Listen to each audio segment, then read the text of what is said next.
Yuba-Sutter.live's local government live streams are presented by Plumas Lake Self Storage in Plumas Lake, where lifelong local residents are helping other residents keep things safe, providing indoor storage units, outdoor RV and vehicle parking, moving supplies, and Penske truck rentals. Details at plumaslakeselfstorage.com.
One nation, under God, indivisible, with liberty and justice for all. Please be seated. Thank you very much. We have several announcements out of closed session. The student discipline expulsions, EH 2223-88 was approved unanimously by the board. The stipulated expulsions, EH 22-23-93, was unanimously approved by the board. Under suspended expulsion contracts, EH 22-2387, EH 22-2389 through 92, and then EH 22-23-94, all were approved by the board unanimously. The revoked suspended expulsion contract was for information only. Also in closed session, the board voted unanimously to approve the resolution number 2022-2023-35 and uphold the proposed decision of an administrative law judge upholding the dismissal of a classified bus driver. Secondly, in closed session, the board voted unanimously to approve resolution number 2022-23/36 and uphold the proposed decision of an administrative law judge upholding the dismissal of a classified campus supervisor.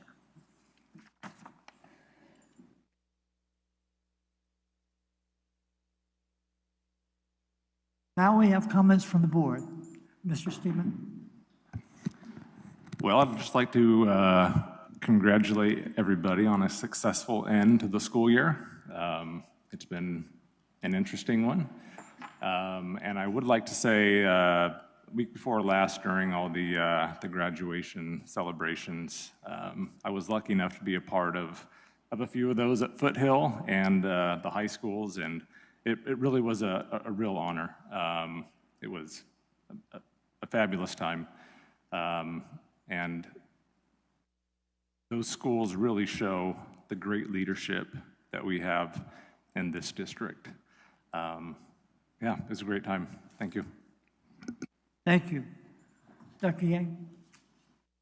I just want to echo Mr. Steeman's sentiment about graduation and congratulating everybody for finishing out the year. I just want to add, watching it from the inside and watching all the staff, teachers, and administrators scrambling, managing the lines, managing parking, helping everybody out, gave a different sense of the amount of work and effort that went behind all the graduations, and how much the district cares about all the kids that comes out of their school. So thank you for what everybody does. Thank you. Ms. Hasty. Yes, again, thank you. Congratulations to all those graduates, and a deep, heartfelt thank you to all the staff and families that helped them get there. Thank you. Dr. Criddle? I had the opportunity to attend Lyndhurst and Marysville. I got to tell you, it was hot at Lyndhurst. We just need to change that backdrop to something other than black. But congratulations to all of our graduates, and what a job well done by all of our administrative staff and our teachers that got them, our students to where they need to be. So thank you. Frank Crawford? I have nothing. Gary Criddle? Congratulations to all the graduates, teachers, staff, administrators. Thank you very much for all that you do. It's a big job, and yes, it's one of the perks of being a board member is attending a graduation and shaking all those hands. It's a real joy. Thank you. Well, as the last one to speak on the whole graduation it is just astounding when you are witnessing a progression of such fabulous kids, and to see the enthusiasm and just the smiling faces of everybody, and the staff was just remarkable. And we did do a little bit of sweating at Lyndhurst, but it was worth it. I mean, we wanted to be there, and maybe not as much as they did, but the gratification from everybody that was participating was just amazing. So I just offer my 2 cents of thanking the staff, the families that support those children, and now they're young adults. And we really hope that their futures are as bright as their smiles were that night on their graduation. So thank you again.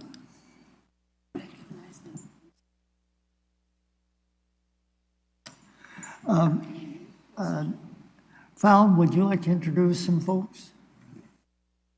It would be my honor, but I'm going to ask Dr. Simon to please introduce our new administrative team.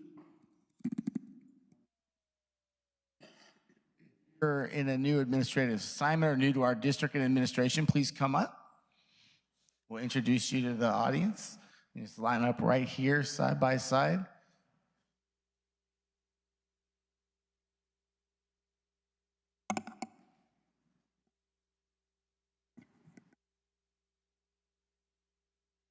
All right, we're really excited about the momentum we have in leadership at our sites. They're excited to join staffs and work collaboratively with all of our staff in our communities. So we'll introduce you to our folks here. Zach Schultz, currently with the district, will be an intervention specialist for our foothill schools. Give him a round of applause and a welcome.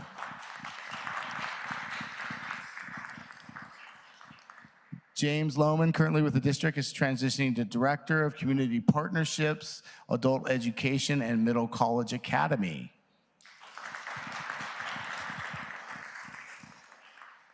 Eric Preston will be the new principal at MCAA Charter, right here with us.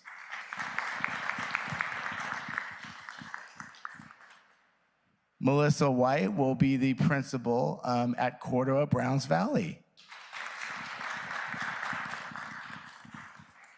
Michelle Higgins is going to be principal at Yuba-Feather Dobbins.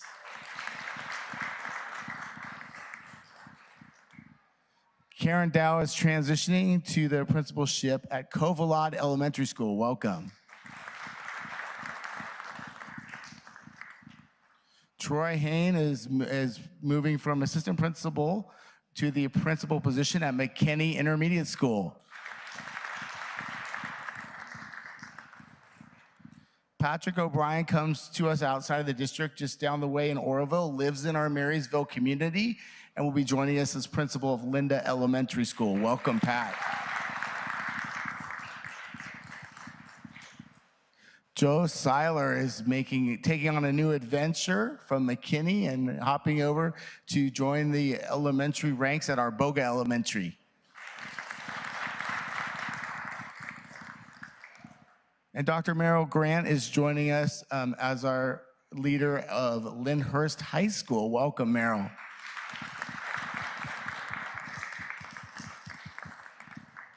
Thank you. We look forward to an awesome 23-24. Thanks for being here this evening.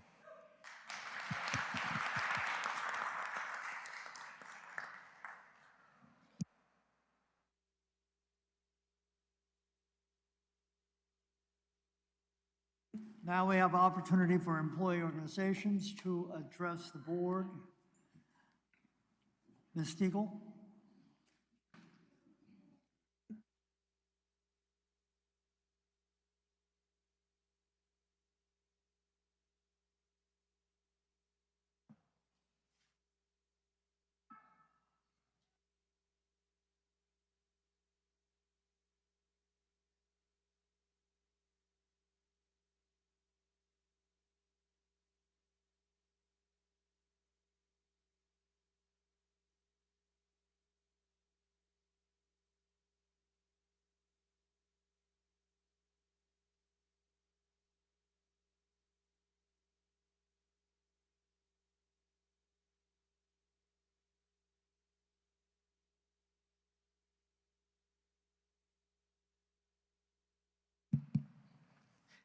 I think we're good now.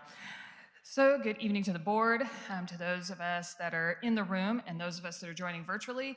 Angela Stiegel, I'm president for the Marysville Unified Teachers Association. I will let people know right off the bat that there's a good chance that I'm going to end up talking really quickly, especially probably towards the end, now that our time is so limited. So that could happen. First off, I as well want to extend hearty congratulations to all of our students who graduated. They are going off now to continue their exciting journeys along. Graduation is just a step in that journey, not an end to that journey. Also, a hearty congratulations to all of our new administrators, many of whom aren't new to us, so that's kind of exciting that we recognize the faces, but also to the people who are choosing MJUSD and picking us. We appreciate that, and so thank you for joining us. Now I have to make a total transition over to an agenda item that we have this evening that the teachers union is finding particularly problematic. And that deals with our SPED program takeover that is on the agenda. And for one, I want to start with the fact that one of the things that would be most beneficial to the district, to the teachers union, to your staff and employees, and also to the parents and students of this district would be transparency and honesty in communication, in actions, in how we deal with each other. And that is still totally lacking, and that is completely evident by this agenda item. And it's not the first time. We have asked over and over again for transparency and honesty in what is coming on this agenda, and that still just does not seem to be happening. I believe it is no mistake that this is suddenly coming up at the board meeting right after we're on summer vacation. And I also think it's no mistake that this was not real, transparent, honest, and coming out to us either. For one, if you look at the slide up here, which is the agenda item from May 9th, nowhere on that agenda item, not in the background, not in the actual title for it, does it say anything about program transfer or takeover. So nobody in the public, not to mention the teachers union, but nobody in the public, not the parents of the students, not the SPED teachers from Marysville, not the SPED teachers from Yuba County, nobody had any idea that program transfer was on the agenda that night. As we continue on though, here's where it did come up. There was a 26-slide presentation from the SPED department, which was basically an overview of their department. And out of a 26-slide presentation, at slide 24, the program transfer came up. And I just re-listened to the board meeting, and it was maybe about 2 minutes of the presentation. Then as we continue on, we saw that there were some costs. We were also informed within that there was an ongoing fiscal analysis. We haven't seen the initial fiscal analysis, much less an ongoing one. And I don't see that there's one in the agenda packet for tonight either. Because as we continue along, here's the agenda for tonight. The agenda for tonight finally does list that we're talking about a program transfer. While we're in the midst of other program transfers that aren't complete, and while we also have another program transfer that was less than successful, that we do not have the ability to staff either, it's finally on the agenda. I got this agenda Friday morning. And so now you have parents, you have staff, you have community who had since Friday morning to be able to reach out to you as board members or to be here tonight while on their summer vacations. As you also look at this, there's a bright red arrow drawing your attention to the last sentence that says labor units have been consulted regarding the impacts and effects of this transfer. I beg to differ. I'm the president of this teachers union. I wasn't consulted on it. I'm on the bargaining team. We weren't consulted on it either. What we got was about 3 minutes of the head of the SPED department coming into a bargaining session to tell us this was happening. There was no consultation. There was no input, there was no collaboration, there was nothing. If there had been input, here's what the teachers union could tell you. And I'm telling you this right now in the hopes that it will make a difference when you get down to voting later on in this meeting. What I would tell you is we have no business taking over this program right now, none. I don't know if we ever have any business doing it, but we don't have any business doing it right now. Starting with the simple fact that if you go back to your March board meeting, here's your demographic analysis that you paid about $22,000 for that tells you we don't have the facilities for the students in the programs we have right now, much less to take over anybody else's. We're being we're being asked right now to start talking about AM, PM kindergarten because we don't have room or facilities for the UTK that we have coming down the pike. But somehow we're miraculously gonna have these facilities. We do not. On top of that, we don't have room for wellness centers that we have grants for. We don't have room for opportunity centers. We don't have adequate facilities for mental health and wellness supports for our students. We don't have facilities for secretaries or positions that we're trying to hire to bring onto our campuses. We don't have room for campus supervisors and school security. We simply don't. On top of that, we would tell you that we don't have the bodies for this. We don't have the staffing and personnel to take this program over. We've had SPED positions open all year long. We've had SPED positions open in years previous. We've got 7 SPED positions right now that are open, and probably at least a couple more coming down the pike. We have 9 virtual speech folks. We can't take on any more speech. We don't have speech people for what we've got. The district is paying out the wazoo right now for speech. We also don't have nurses. We've got 2 school nurses right now. We've managed to run off half the school nurses that we had at the beginning of last school year. We're down to 2. Now, I know there's a popular opinion that we only need 1, but I'm here to tell you that we beg to differ. And so we are trying to grow our own programs and classes and offerings and resources, and we do not have the facilities nor the staffing for those. And now we want to try to say that what's best for the students in the county program is to have that program brought here to be transferred or taken over by Marysville Joint Unified. That simply isn't true. And this union is not going to stand silent while this is happening. This is not what is best for those students. Beyond what might be best for our facilities, beyond what might be best for my teachers, this is not what is best for these students, plain and simple. We cannot offer them what they are getting right now. And on top of that, we didn't ask. I can't find a single parent who knew anything about this from Yuba County. Not one from these programs. And I believe, based on what I saw when I came in tonight, you're probably going to hear from some of them that will tell you this is the first they've heard of this. I'm not in the job of trying to tell parents that let us take over your program because we just happen to think it might be best when we don't have the facilities or the people or the programs to do it. And we simply don't. And it's not a knock on the district. Every school district around here is short SPED teachers. And it's not a knock on us that we happen to be out of facilities, considering that means that we've got enrollment that's increasing. We have people who want to come to our schools here. That's good news. But the bad news is we don't have the ability to take over this program right now. We just don't. We took over speech some years back. That has proven to be less than successful. We're in the midst of trying to take over the preschool. We haven't completed that. We're also in the midst, just if you look at tonight's agenda, we've got a TK3 literacy plan. We have all kinds of things going on.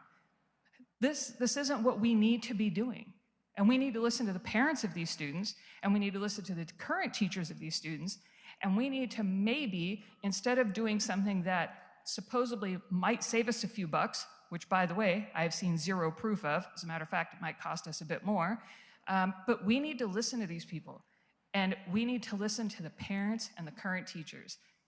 It might behoove us to actually be collaborative with the County Office of Ed. Instead of trying to take them over, instead of trying to transfer their program to us, maybe we actually collaborate and figure out ways that we can work on inclusivity and we can include students and include parents in our current programs without having to take over something. Let the experts be the experts that they are right now. Listen to them. I beg of you to do this as you get ready to vote on this evening.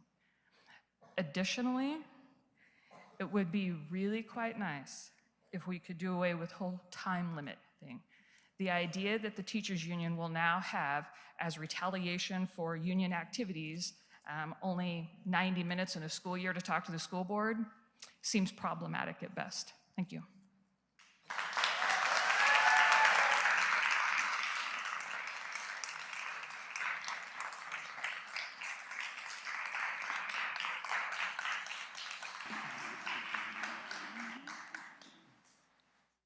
Thank you.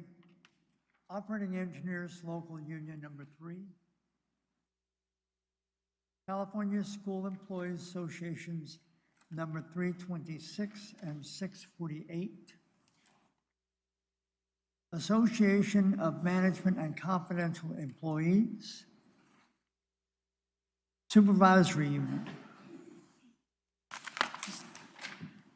Now we have a presentation overview of the TK3 literacy plan for the 2023-24 to the 25-26 school years.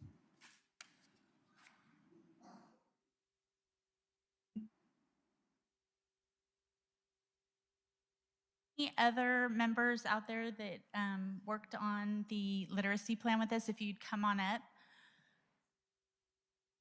I'd appreciate it. Because I just want to say thank you to everyone that contributed to the TK3 literacy plan. It was work by our teachers. Erica Schleschler was one of the first members of the TK3 literacy plan, and she was asked to represent our Teachers Association as we were writing and working on the plan, and was not counted as a school representative, although she certainly did represent her school as well. But we wanted to make sure that we had the collaborative working together and the view of our union throughout the whole process. Okay. Okay. Melissa White was co-lead and stepped in whenever I needed her, and I really appreciated it, and worked on a lot of the back end of the writing and wordsmithing with me, taking the teachers' ideas and input and putting it into a comprehensive plan. And Zach Schultz was a representative for Linda Elementary. So, anyone else? Erica would like to say something. Sorry, she caught me off guard. I wasn't actually thinking I was going to say anything, but I do want to let you know that my experience this year with literacy in my classroom and some of the new things that we're doing has really been inspiring. I had students achieve higher than I've ever been able to get them to achieve by the end of the year. And one of the things about the literacy plan that I think is essential and has been overlooked forever is the quality of our paraeducators, because included in this is training our paraeducators so that when they pop into your classroom, they have training in what it is that you want them to do. because that's something that teachers, I usually never have a paraeducator in my class because I don't have time to train them. I am busy and I can't stop when they walk in. But the training of them, of our special ed teachers, of anybody who's going to be working with our students to help them learn how to read is all part of this plan. Okay, and so one more thank you to Tori Vallejos, who is the voice you will hear on this recording, and she did all of the designs. She took images and graphics from our consultants, and she changed them so that they would flow through the entire plan. So special thanks to Tori. And then just another note that on the next step slide, you're gonna see where it says 55 teachers are attending the early literacy conference that's tomorrow and the next day. And you'll hear Tori say that there's 67 and we're up to 70 now. It just keeps growing. So you'll see that conflict, and I just wanted to point that out. It's because the teachers are very motivated to get some more skills for early literacy.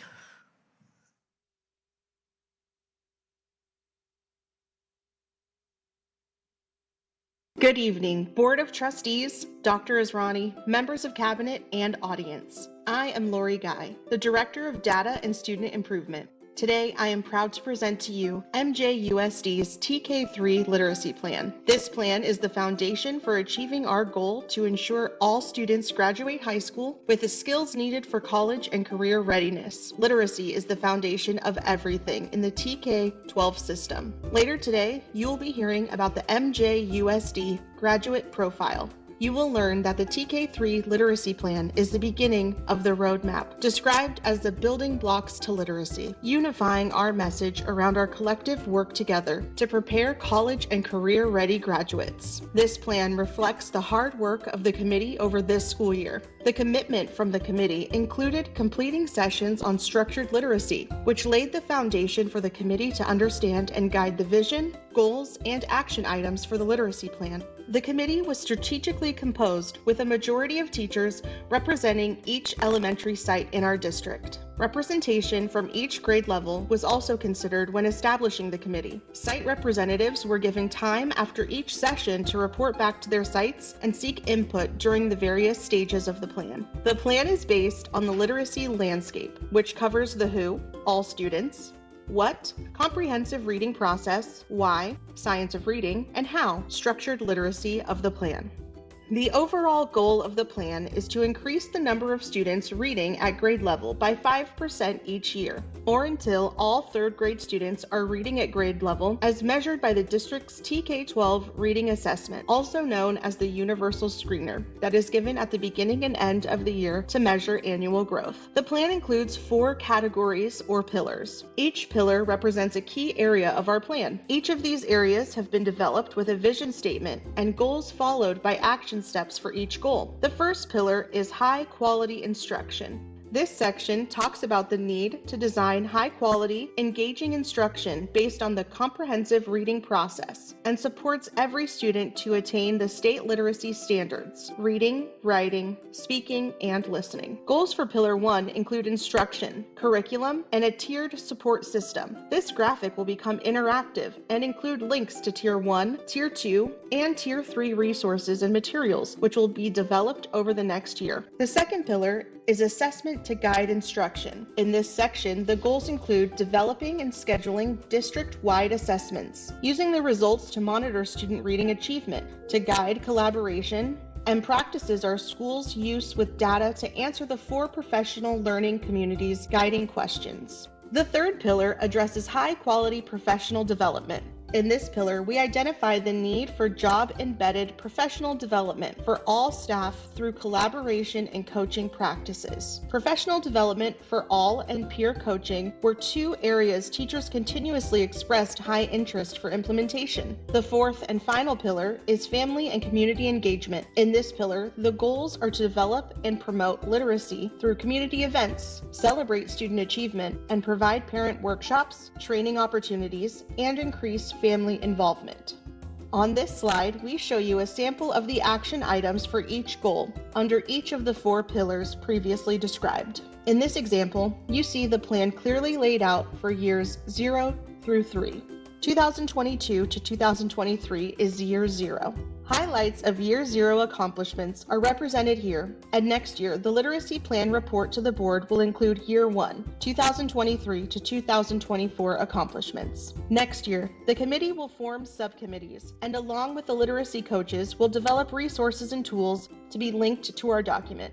The commitment from our teachers to improve literacy for our students is evident.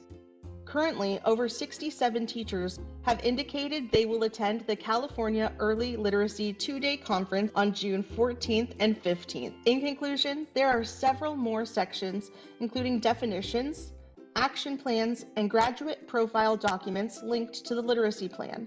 This plan is a live document that will be updated as our committee, subcommittee, and literacy coaches begin their deep dive into the implementation of this plan. On behalf of the TK3 Literacy Committee, we thank you for your time and attention today. Through the TK3 Literacy Plan, we will ensure success for every student in the TK12 system as we prepare them for success in college, career, and life.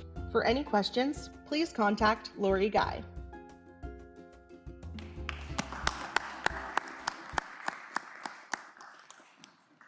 Lori, do we have the data for the first year in yet? For the TK3, we have the ELA. It's in the presentation and in the literacy plan. If you look on, oh, no, it's not in the presentation. It's in the literacy plan, sorry. If you look into the literacy plan on page 7, you'll see the TK3 goal. And we have the baseline fall 2022 and the baseline spring of 2023. This is based on the universal screener for early literacy. Can you read it out for us? I sure can. I'll start at the bottom with kindergarten early literacy. The fall baseline 2022, 25.7%. Spring 2023 was 41.1%. First grade early literacy, and students take early literacy until they score as a probable reader, and then they move to the star reading, just for clarification. First grades early literacy, 22.7% were on grade level, 37.7% in the spring. First grade star reading, these are students that are already reading. In the fall, 30% were proficient, are on grade level, and 43% in the spring. Second grade, we started with 30.1% proficient in 2022 and 37% in 2023 spring. Third grade, 25.7% in the fall and 33.3% in the spring. And when I talk to teachers, they'll say a lot of it has to do with the training that they have already received and started implementing. Well, the reason I ask, and I've heard it been some great improvement. And so what this represents is a gigantic step forward for literacy for this district. And the board greatly appreciates all the effort your team has put into this. It's very comprehensive. And I think, we were talking about everybody reading by their grade level in 3 years. Third grade, sorry. It looks like you're ahead already. And so I really commend all the work that's been done. Our teachers have been hungry for this, and they are signing up at every opportunity for the professional development that we're offering. So we already have 84 teachers trained in the enhanced reading strategies, and we've had 14 paraeducators. So we're well on our way. Thank you. Do you have any other questions? Committee members did a great job. Thank you very much.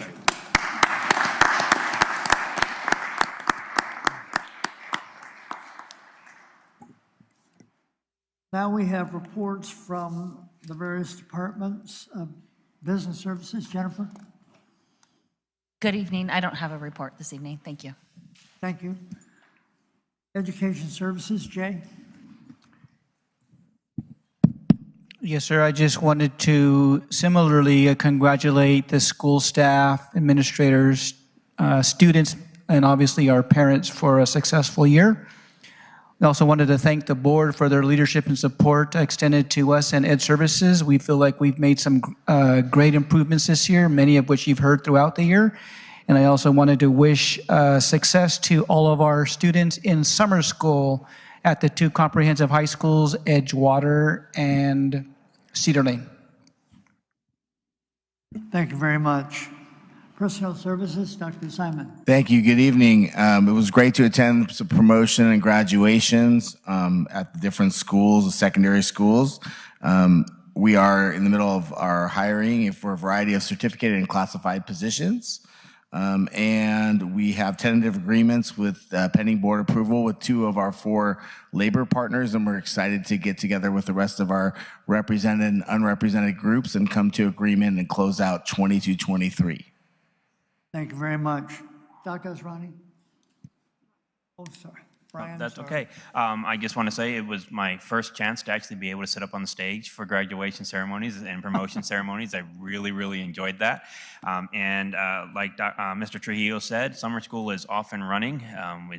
We've got, I tell you what, if you were to walk onto the Edgewater campus right now, you would think it was full school in session with the number of kids they have. We've had hundreds of kids at both of the elementary sites. It's been a great, great start. So. Thank you very much. Now, Dr. Asrani. Thank you. Again, big congratulations to the high school students. Just really so proud. There was one day when I attended 3. I think I went ABL, ran to MCA, went back again, and did not want to miss any of them. Wonderful promotions, middle school kiddos going to high school. So proud of our district, really so proud of our staff. I also want to say that what I'm really excited about is how our community is stepping up and really opening the arms to our children. And this summer, for the first time, we have formal internships in the community. So 93Q Radio, and thanks to Mr. Fischetti, he has just opened up 2 students who are interning with him this summer. This is wonderful. Our children are understanding what the real world jobs are like while they're in high school, deciding if this is really where they want to go. We similarly have Brian Davis in the Public Defender's Office that has opened up his office for a student who wants to study law. And so we have a young student interning in a law office. And then apart from that, what is really exciting is that I'm hearing that our CTE teachers are also going to be getting some externships happening where people from the community will come into their classrooms and start talking to our children. And also teachers will have some job-alike training themselves. So Tori Sprangler is going to go into 93Q. His broadcast studio, as you've all seen, does a Sunday Scoop. They do a lot of the work that's going around in the district, broadcasting all the work that's happening. I love it. So he's going to go into the studio and learn some things from the people working in a radio station so that he can bring it back to his classroom. I also want to give a big shout out to Hector Gonzalez, who's not with us today, but with his leadership, we had the first Hmong community dinner. And the Hmong community dinner had about 65 to 70 attendees. Many of our principals and directors were there. For the first time, we were able to talk to our Hmong community parents and grandparents about how we can serve them better. Similarly, I had a conversation with the Alliance for Hispanic Advancement, and they are trying to put together an event for our Hispanic parents so they can feel welcomed as well and we can answer questions and really be serving our community ground up. Finally, we have an exciting project coming up next week. We're going to be at LMI, which is a Labor Management Institute. We've got some work to do. We've got representatives from CSEA, not OE3, right? Oh, yes? No, MUTA, CSEA, and administrative team. Mr. Davis is going to be with us, so thank you. And finally, thank you, board, for all your support with the work that has occurred this year. You heard an example of this today. You're going to hear another example of the graduate profile. I'm absolutely, and I would like to also comment that when it comes up to the presentation for special ed, I think what we missed is that we bought ourselves 6 months in which to decide whether the transfer will happen or not. There's timelines we have to meet, which is why it's on the agenda today. So, okay, thank you. Thank you very much. Now we have the approval of the May 9th, 2023 regular board meeting minutes. Are there any corrections or additions to those minutes? If not, do I hear a motion? Motion to approve. Motion approved by Frank Crawford. Is there a second? Second by Doug Whittle. All those in favor say aye. Aye. Opposed? Passes 7-0. Now we have the approval of the May 17th, 2023 special board meeting minutes. Are there any corrections or additions to the minutes? If not, do I hear a motion? Motion to approve. Motion approved by Frank Crawford. Is there a second? Second by Mr. Steeman. All those in favor say aye. Aye. One abstention. Passes 6. 2 abstentions. Was there 2? Oh, okay. All right. Sorry. 5-0 with 2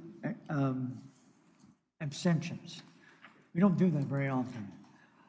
Now we have the approval of the consent agenda items. Are there any items on the consent agenda that the board would like to pull for further discussion?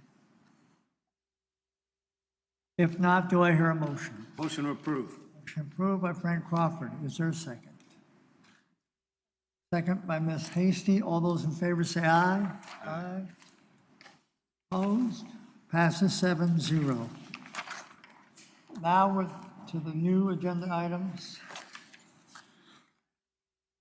First item, 17.1, approve the contract with EH Reynolds Electric Incorporated for the district-wide low-voltage speaker installation project. We have one comment card from Brian Bradford.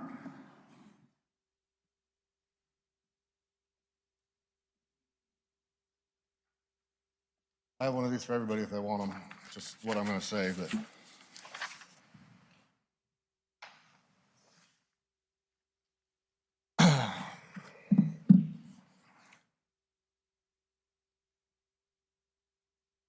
Good evening. My name is Ryan Bradford. I'm the estimator for TechCom in Yuba City here and the senior project manager. I'm here tonight to express my regrets on my clerical error and hopefully convince the board to forgive a minor discrepancy and in turn save the district about $50,000. That's not a little amount of money. First off, let me tell you my mistake. I did not acknowledge an addenda, sorry. I did not acknowledge the second addenda on my proposal. The second addendum was a change to the bid date. There was no scope of work alteration. My bid was dated for the correct date. And in fact, I was the only bidder that was physically there at the opening for the bids. The RFP provided on page 54, item 15 states, the bidder must acknowledge each addendum in its bid form by number or its bid may be considered non-responsive. I really want to emphasize that may. It makes this go from automatic disqualification to up to your discretion. Had this addenda had any bearing on the actual scope of work, then I would have agreed completely with the decision to disqualify my bid, but it was a date change, nothing more. I implore you to consider that I was there for the correct date. My bid was dated for the correct date, both on the package and in the bid form, and let's not forget about the considerable amount of money that you'll save. TechCom has worked for Marysville Unified for almost 20 years and continues to do so. We have completed some of Marysville's biggest projects, such as the science building at the high school, the 2-story building at Ella, numerous camera and projector installations. TechCom was called upon at Arboga to help Core Construction finish the project's data and AV because the contractor chosen for that project couldn't or wouldn't do it. And with that said, we know all the sites, we know the IT department, we know the staff, and they know us. I also know that they would prefer a company they know and trust over a Union Hall company coming out of the Bay Area. This project means a lot to TechCom as a company and me personally as the estimator, obviously. We have the manpower to get this project completed as quickly as possible and the standards to the district. I hope you take this all into consideration before you make your final decision regarding this project. Thanks. Mr. Bradford, I have a question for you, please. Your company that you represent, TechCom, is that a local company, sir? Yeah, we're right here in Yuba City. Okay, thank you. I have one other question, sir. Is the amount on here, the 583,810, is that included the 50,000 or not? That's my competitor's bid. My bid was $50,000 less. $50,000 less. Yes. Okay, thank you. Brian, Yep. can you give us I some can update? absolutely speak to that. Yes. So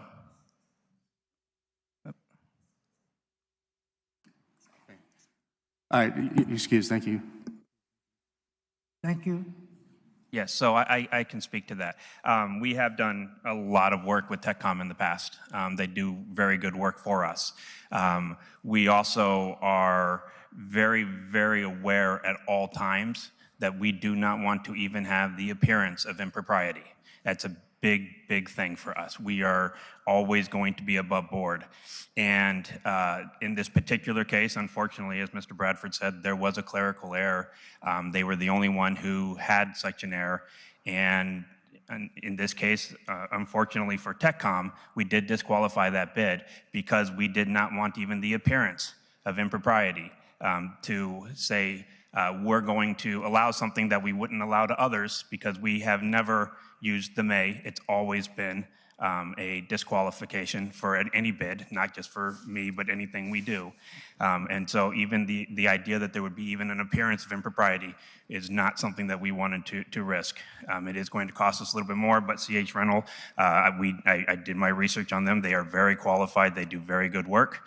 It may be that we come out with another good contractor that we can use, which is never a bad thing. So that is why we are bringing forward CH Reynolds as the low responsive bidder.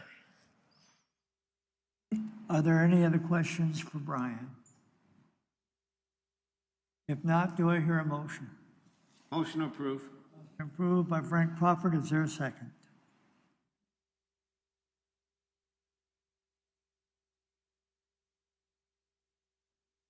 Second by Gary Criddle. All those in favor say aye. Aye. Opposed? Passes 7-0.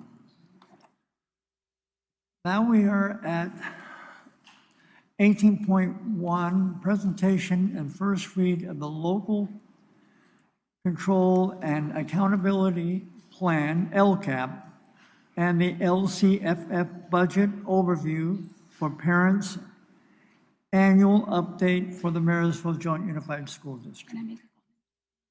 Yes, Dr. Powell. It would not be fair if I didn't make this comment. I just want to give a shout out to A.B. Stratton. The Local Control Accountability Plan is a beast. We're talking about millions of dollars. We're talking about actions.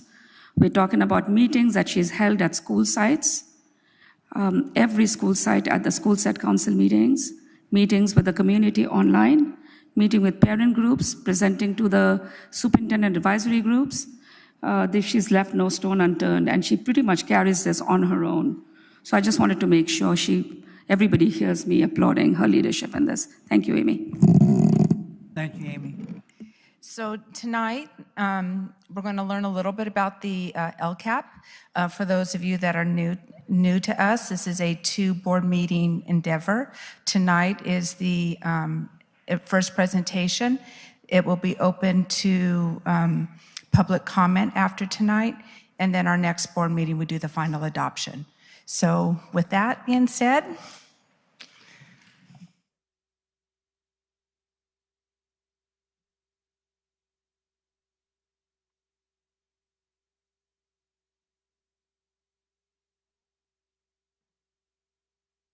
should be a video.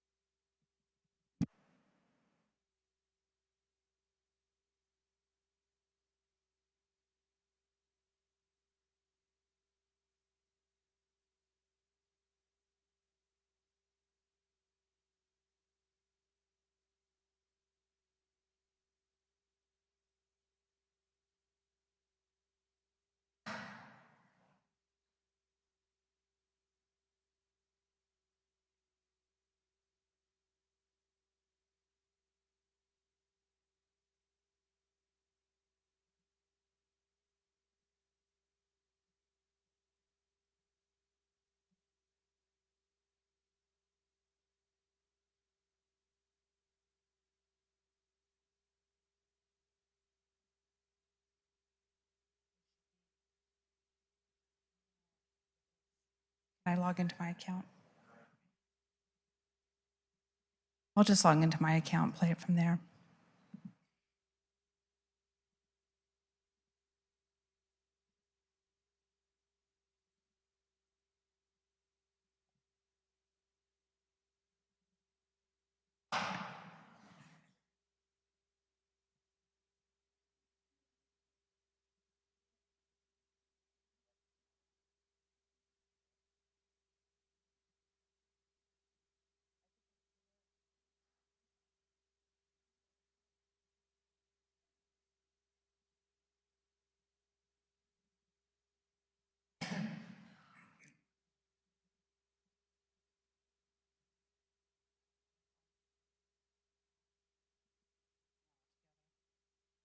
I apologize.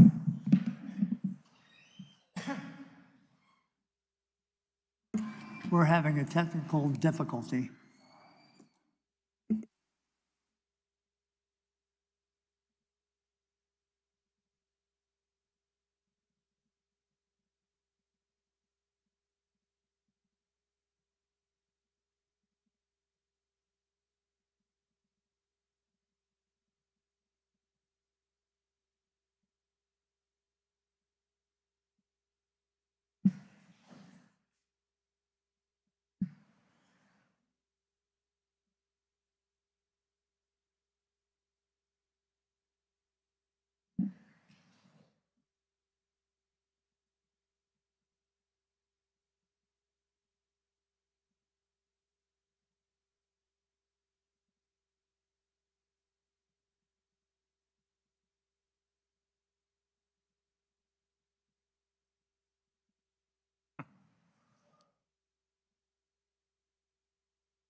Good evening, trustees, Superintendent Asarani, members of the cabinet, and members of the audience.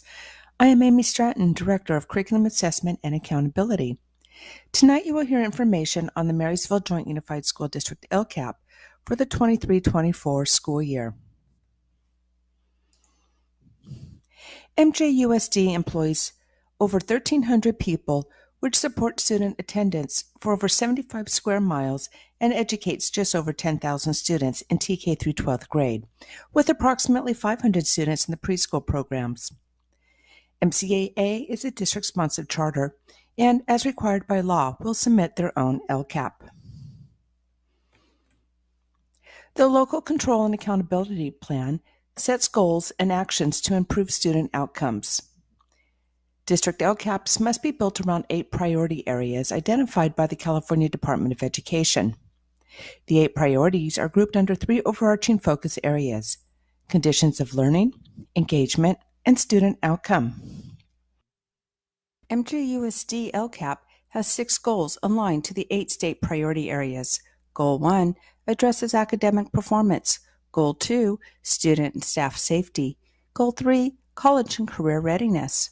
Goal 4, provides supports for EL learners who are also low socioeconomic status and or foster youth. Goal 5 focuses on home-to-school communication. And Goal 6, improve access and inclusion for special education. Slide, we will identify the LCAP actions and accomplishments completed during the 22-23 school year. Many of the actions supported student wellness, professional development, expansion of programs and services, and partnerships developed throughout our community.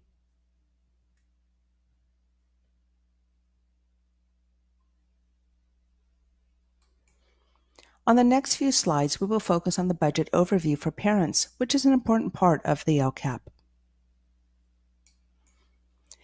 The Local Control Funding Formula, or LCFF, is California schools' funding model. The LCFF funds school districts to serve high-need students, specifically unduplicated student groups identified as socioeconomically disadvantaged, English learner, and foster youth. The LCAP is written to show clearly what portion of the LCFF funds are being used to improve and increase services for these three subgroups. This slide is for reference only and shows how the LCFF funds are calculated. As required in the LCFF expenditures, this chart shows the 22-23 expenditures associated with increase and improved services for high-need students. What we see here is the difference between what was budgeted and what was actually spent. The 23-24 budget shows that of the approximately $128 million in LCFF funds, $27.9 million is generated based on the enrollment of high-need students. For the 23-24 increase in improved services, the district has to meet expenditures totaling 35% because of the carryover dollars from the previous year, which was not spent.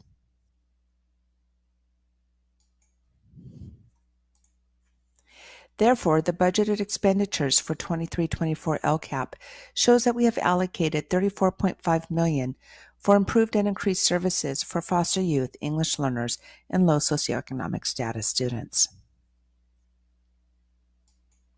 Let's look deeper at the goals and actions of the LCAP. The next several slides will recap the total budget for contributing actions of unduplicated students, and highlight some of the actions in the LCAP. LCAP Goal 1 addresses academic performance and has a budget of $12.8 million, with $11.3 million contributing towards the progress of unduplicated students.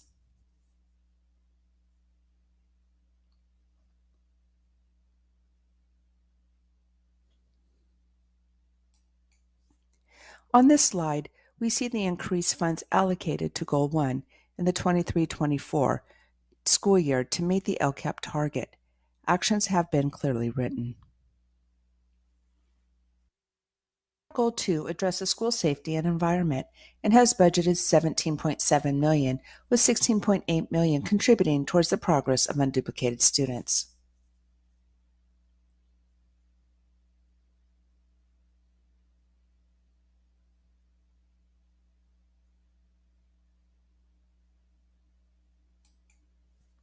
On this slide, we see the increased funds allocated to Goal 2 in 23-24 to meet the LCAP target.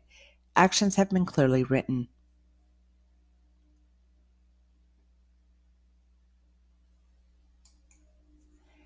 LCAP Goal 3 addresses college and career readiness and has budgeted $4.09 million, with $2.93 million contributing towards the progress of unduplicated students.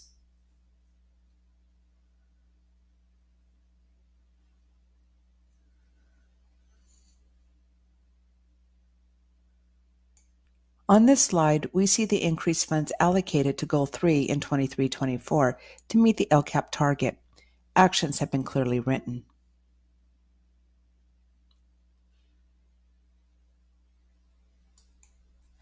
LCAP Goal 4 addresses supports for English learners who are also identified as low socioeconomic and/or foster youth. This goal has budgeted $1.57 million, with $1.17 contributing towards the progress of unduplicated students.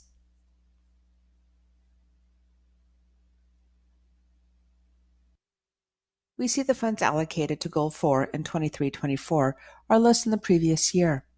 Even though there has been an increase in salaries of EL support providers, many of the expenditures have been moved to the categorical funding, and we have lower costs associated with material and curriculum purchases.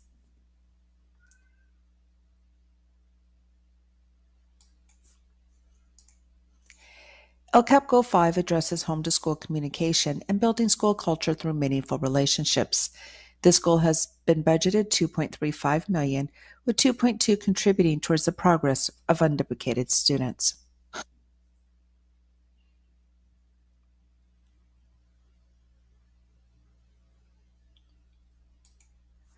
On this slide, we see an increase in funds allocated to Goal 5 in 23-24 to meet the LCAP target. The actions have been clearly written.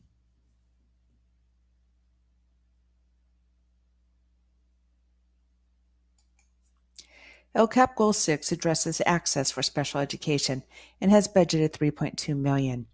This goal supports mandated actions for students in special programs.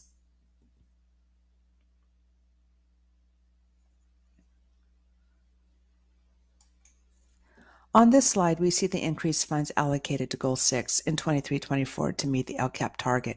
The actions have been clearly written. As part of the Every Student Succeeds Act, schools that are identified as needing comprehensive supports and improvements, or CSI, have some additional reporting requirements that need to be addressed in the LCAP. Inside the LCAP, the district must identify schools qualifying for CSI and discuss how the schools will be supported. MJUSD has 2 sites in CSI, Cedar Lane Elementary and Dobbins Elementary. Administration will work alongside these sites during the school year and provide ongoing data monitoring in academics, suspension rate, and absenteeism. To recap, the LCAP has 6 goals aligned to the strategic plan and the state's priorities.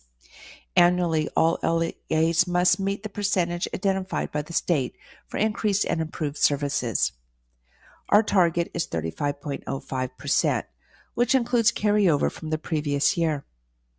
The total LCFF funds is $127.5 million. The total LCAP expenditure is $41.85 million. The total LCFF unduplicated expenditure is $34.54 million. All other state and federal expenditures is $7.3 million.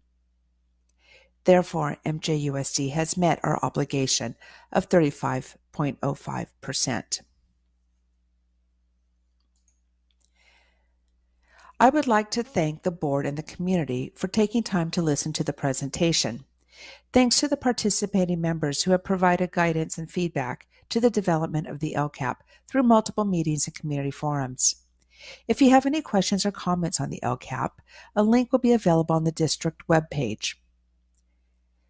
The board will adopt the document at the next meeting on June 27th, after which it will be submitted to Yuba County Office of Education and the California Department of Education before June 30th, 2023. Thank you very much. Are there any questions from the board?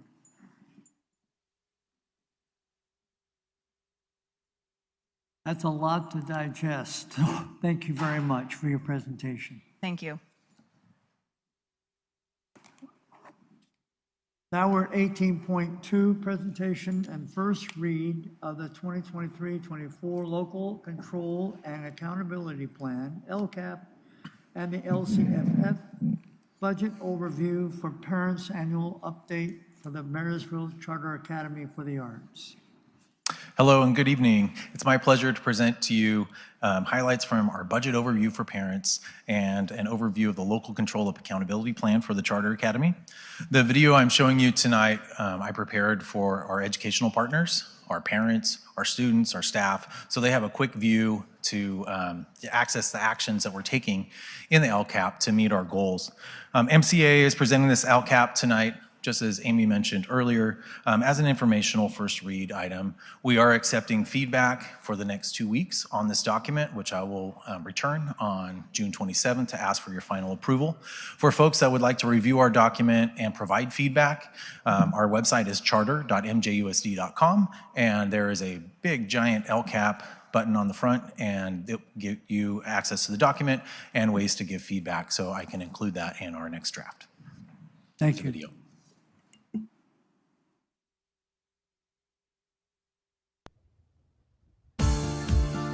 This is an overview of the Local Control Accountability Plan for the Marysville Charter Academy for the Arts for the 2023-24 school year.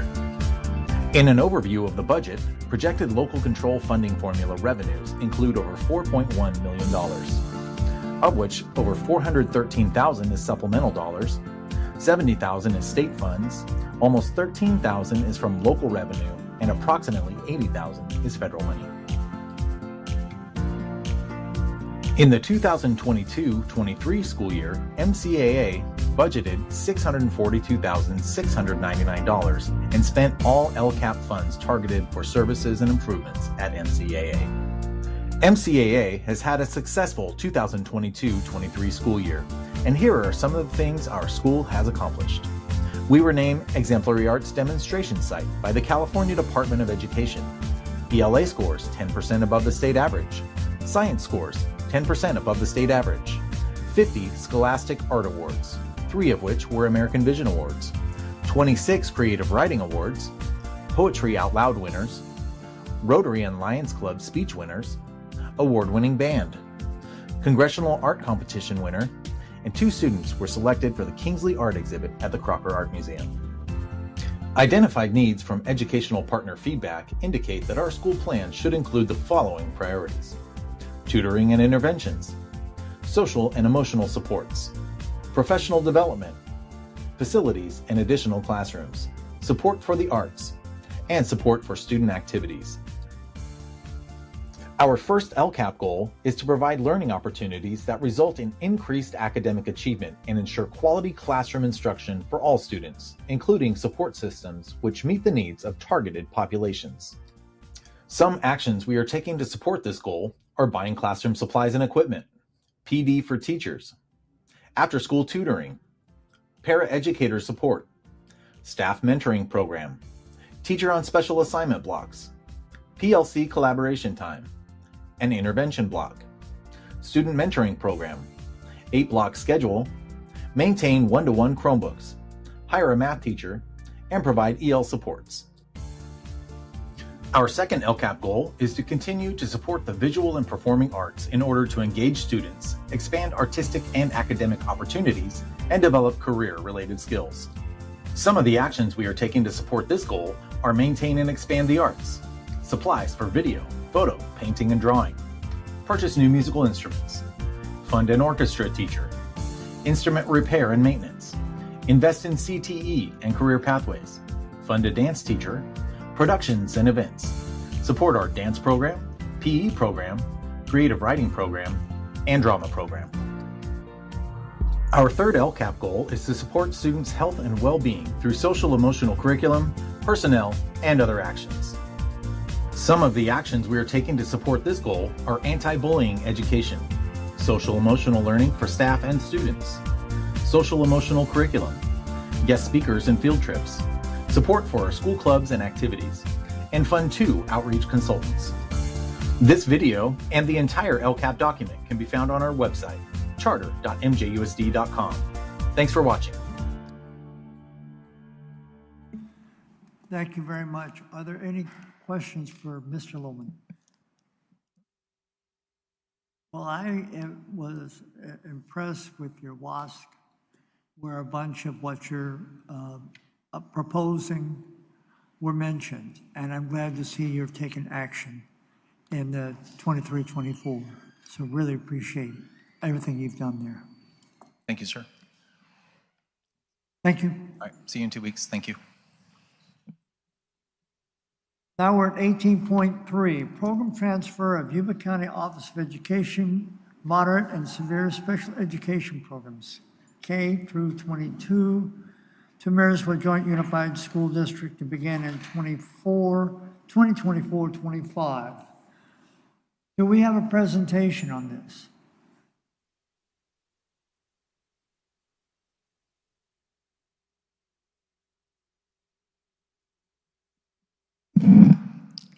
Good evening, board members, cabinet. This piece of information is following the timelines of, we submitted a request for program transfer to YCOE, our SELPA director, and that had to be due March 1st. The second piece of it is to do cost and program analysis from here to November, and then decide if we're going to move forward. That would be November 1st.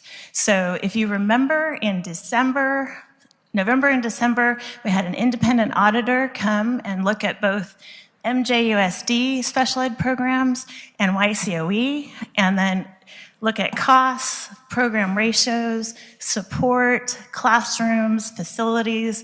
It was a very comprehensive assessment, and so we're continuing that through. So what we're asking is for the board to approve that program transfer as we continue our analysis and make that final recommendation and decision by November 1st. So those are the timelines that the SELPA sets forward in these, so that you have an orderly and secure transfer of services, fiscal analysis, and programs, so that all services related to those students who live in the MJOSD continue in a proper fashion. The one question I have for you is the whole business of what we've heard is we don't have the facilities for this program, and we don't have the budget for this program. Is that accurate? So with the exception of 4 classrooms, all of the programs that we're talking about transferring are already in classrooms on our campuses. The exception are 2 classrooms at Yuba College, which YCUA has an agreement with, or an MOU to use their space, and then 2 classrooms at Spring Valley, which is not one of our facilities. Are there any questions for Siobhan? Yeah, just to clarify your answer there, how many students is that? Just so I know roughly, is that like 4 students or is that like 400 students? I think the program, and I should point out, the exception to this program transfer are the students that attend Virginia School out in Wheatland and students who are served in the visually impaired program. My question is specifically about those four classrooms that, yeah. But is it a lot more than 400? I'm just trying to get a scale. So in total, I think the county serves 265, depending, you take a census date in the fall and where you end up with assessments. So the classrooms and the students, the majority of those classrooms are on our campuses anyway. So total number.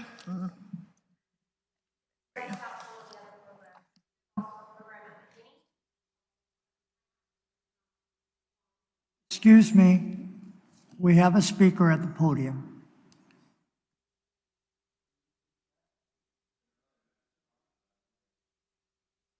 Are there any more questions for Siobhan from the board? Can I still get an estimate? What's the estimate of those 4 classrooms that, just so that I understand the impact of the facility? The number of students or classrooms? The students. We already know that's 4 classrooms. So roughly, what's the student to classroom ratio in the programs? That should be known. The student to classroom ratio, it depends on the program, which level of classroom. The ratios student to teacher currently are about 1 to 3, 1 adult to 3 students in those classrooms. Is that what you're asking? So we're talking about 12 students total on those 4 classrooms, if I understand the math correctly. Can I clarify, Siobhan? Sure. If I remember correctly on the numbers, enrollment in those classes are between 10 to 12 students with 3 adults in each of the classrooms. So we're talking about 10 to 12 students with 3 adults in each of those 4 classrooms. Can you clarify again for the record, because you have the facts and we need to make sure we have the facts, how many classrooms are currently not on MJUSD campuses? So currently the 2 classrooms at Yuba College, and then our classrooms at Spring Valley, and then we have, the rest are on our MJUSD properties. 4 times 12, 48 is the top, is roughly the impact in terms of students in the facilities. Yeah, so so there's 68 students in 7 classrooms at the middle school level, and then the high school is 20 students between 2 classrooms. And I'm just referring to the executive summary that was presented to the board in December. And I'm sorry, you may not have been here then. Which also includes all the services that go with those students, which would be our DAS services in total.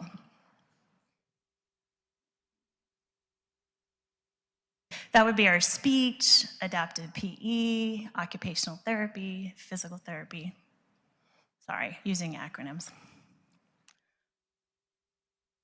Thank you.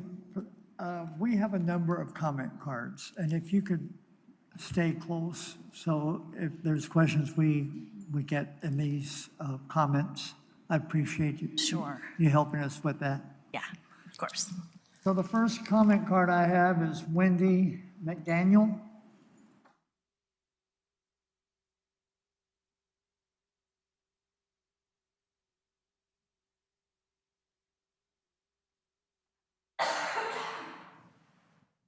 Good evening. Yes, I'm Wendy McDaniel. I have an 8-year-old son in this program, and he has been there since he was 4 years old in preschool. Yuba County Department of Education is awesome. The teachers, they're very supportive of what the families are looking for, and in his needs. He's a special needs student. He is diagnosed with autism. We have had him in the Joint Unified School District. It was a disaster the first part of this school year for 2 months. They did not have what they needed to get him learning in school. The teachers were not educated. They did not want to look at his ingoing IEP papers. It was a disaster. I was being called every other day to come pick him up because they did not know how to deal with him. I finally, after 2 months, got the people at the schools to call and talk to Yuba County Department of Education and get him transferred back because he was not learning. They were egging on his meltdowns. There was no way. He didn't have the support. He didn't have the occupational therapist. He didn't have the PE teacher that understood, or even the teacher that understood. They did not have the help in the classrooms. Where he is at now, he is back in Yuba County Department of Education. His teacher is wonderful. They are all wonderful over there, and they do not need to lose this program. There are so many kids that benefit from this program that if you put them in a school district, they will not get the same, they will not be treated the same. Kids don't act the same when they see somebody that has a disability or a problem. There's more chance of them getting bullied. There's more chance of them dropping out and not dealing with what they need to. Especially being in a school district setting, most of the children like to learn hands-on. They do not offer that in the school district. The Yuba County Department of Education, they do so much hands-on and get the kids wanting to learn, wanting to go to school. My child loves to go to school because of the environment that he's in and the teachers that he has. Thank you very much.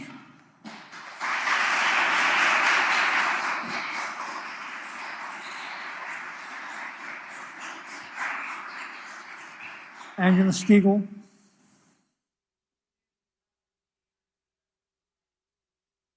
Okay. Tim Matthews.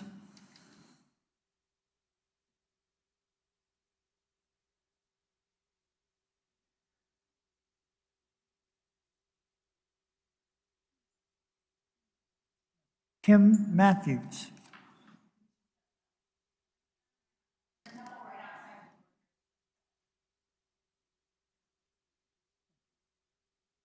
Jennifer McCook.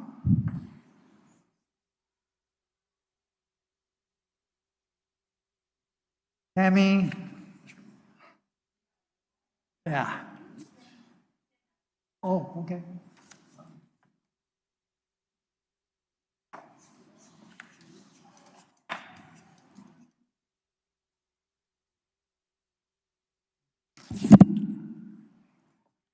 Hello.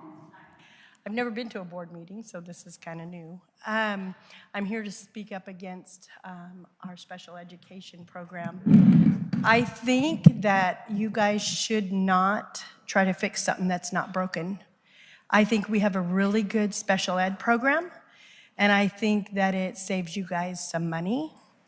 We have really good teachers, and we have a lot of people leaving because of the so-called takeover.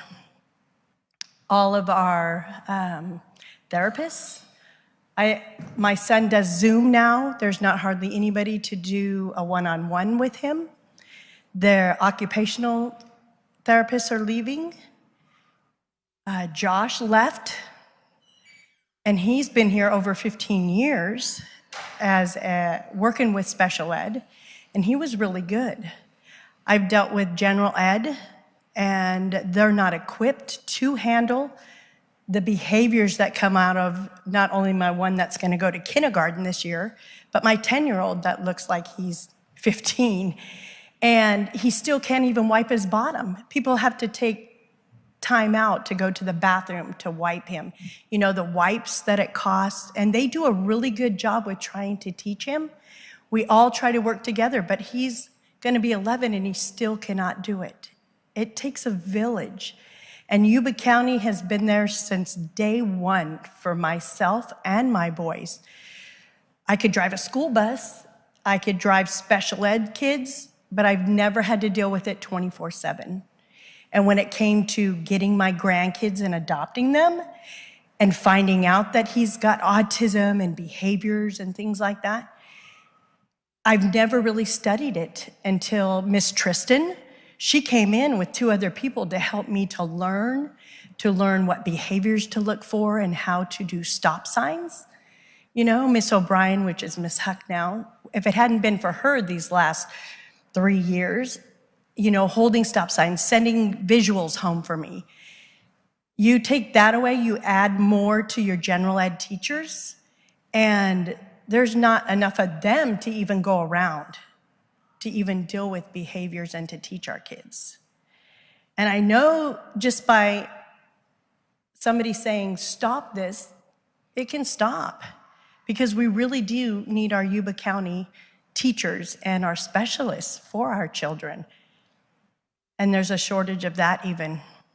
So I really hope that you guys stop this, because we need Yuba County. That's it. Thank you very much.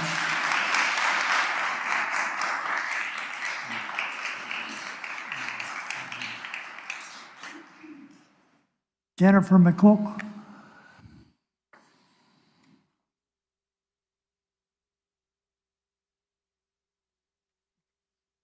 Good evening.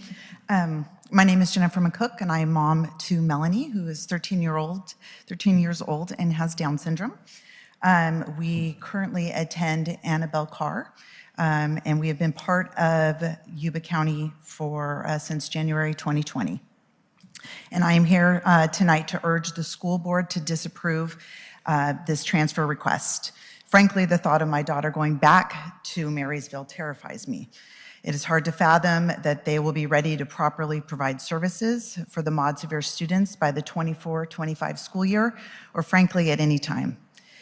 Yuba County is a well-oiled machine of well-trained and highly qualified teachers, paraeducators, therapists, and principals who all play a vital role in each child's success and growth.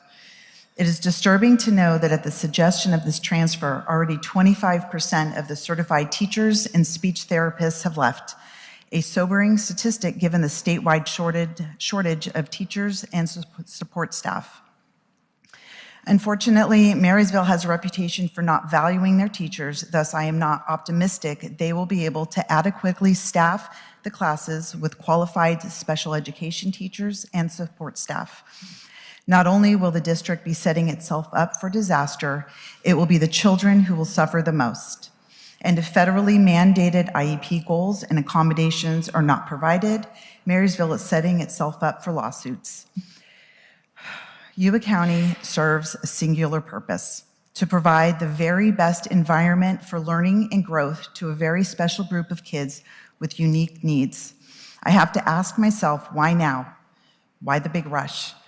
I can't help but feel like Yuba County special education students and my daughter are being monetized. Please consider your priorities and your duty to serve the children. Thank you. Thank you.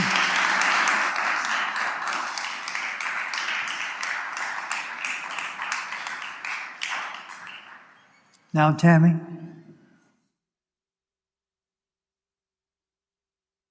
One day. Yeah. One day, I'm going to teach you how to say that, Strolzini. Yeah. Thank you. Good evening, board members. If it ain't broke, don't fix it. I looked this phrase up in the Merriam-Webster dictionary, and do you know what it said? It says that it's an informal saying that means one should not try to change something that is working well. As far as I know, the YCOE programs for our mod severe youth have been and currently are working well, so I'm so very confused as to why MJUSD is trying to take over their well-oiled machine. I'm very confused because I've been to many district meetings this year which have addressed changing boundaries because our schools are filled to capacity. I've been to district meetings where we are scrambling to find facilities to house our incoming pre-K, TK programs. I've been in many meetings where ideas are proposed to try to recruit teachers, especially special education educators, because our district is having difficulty filling those positions. All these needs exist in our district now, and we're trying to take over a program that will continue to exacerbate these issues. I had the pleasure of speaking with a few of YCOA's educators, and they described to me how important inclusion is for these learners and how this is done in a way that most benefits the child and is the least disruptive to a traditional classroom. They explained to me the supports their educators provide and emphasized how, due to their specialized program, their administrators are not being pulled in so many different directions, and because of that, they are able to fully support their staff. As a classroom educator of over 30 years, currently teaching in a middle school setting, I have witnessed a shift in behavior and motivation over the past few years in so much of our youth. It has created so many hurdles and obstacles in a typical classroom day. Obstacles that include discipline issues that potentially put teachers, students, and staff in danger, which definitely would not be the ideal setting for some of these already fragile students.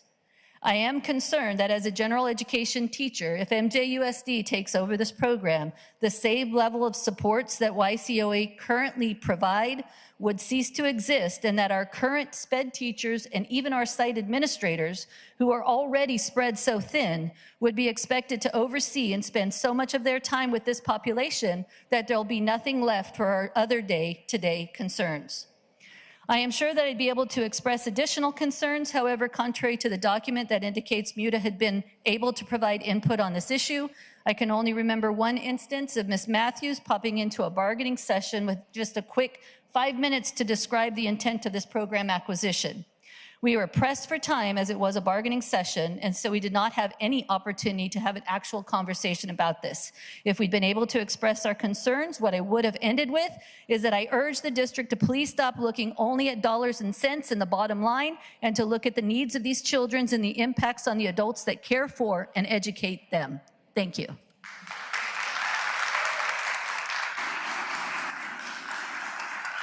Thank you. Gerald Myers.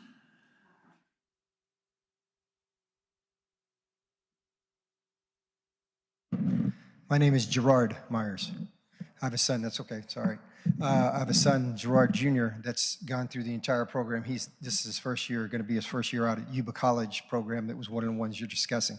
I heard Mrs. Matthews say, which I do have a daughter graduated from Marysville High School. She's going to Yuba, she's getting 2 AAs, she's doing great. I think the general ed is doing fine, but the special ed is a completely different world. I look at 12 of you ladies and gentlemen up here right now. I'd like to know with show of hands how many of you have special needs children? What? Okay, can you tell me about your child, sir? What's private?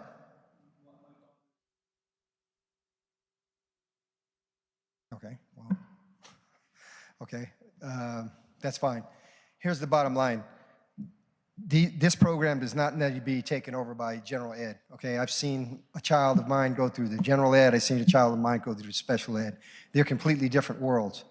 You can't combine the two of those and not be unfair to both parties at all times. You can't put these kids in with special needs kids and don't think that your special needs kids are going to be losing their education and their time with their teachers that they already need now, because it's going to be overwhelming for that teacher because they're not trained to do this type of work. So you're not being prudent in your decision tonight if you decide to combine these programs. I heard Mrs. Matthews say that you were going to be, you had an independent auditor came in here. I don't know who this auditor is, but obviously they don't know anything about special needs children, because you heard some of these people come up here and talk about these children need help with going to the bathroom. Some of these children are not communicative. You have to have a police officer on your campus at all times because of what's going on in the general ed campus. These kids are not prepared to deal with that kind of nonsense. Most of them can't protect themselves in any way, shape, or form. Some of them are nonverbal. They can't communicate. They can't even ask for help if they need it, because they need to be around people who know them and who can help them when they need help.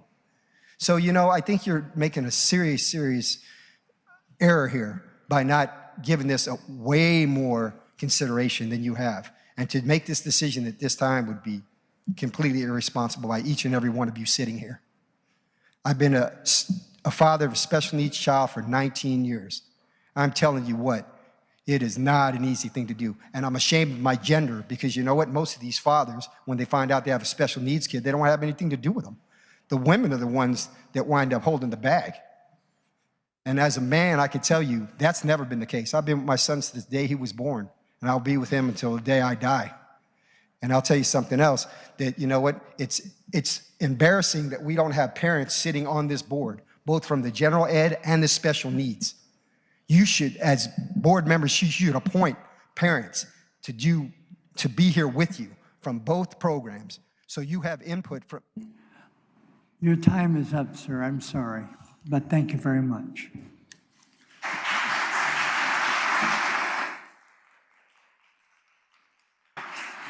We have time for one more comment. Rachel Warmack.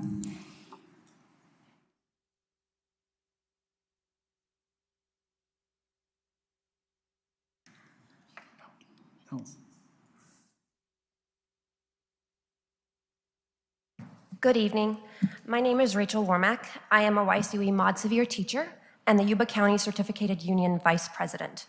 It was stated at the previous board meeting on May 9th that taking SPED back from the county actually gives us a little bit more than $2 million. The special education program study completed this school year that was mentioned by Siobhan right here was funded jointly by MJUSD and YCUE, I believe, to be objective.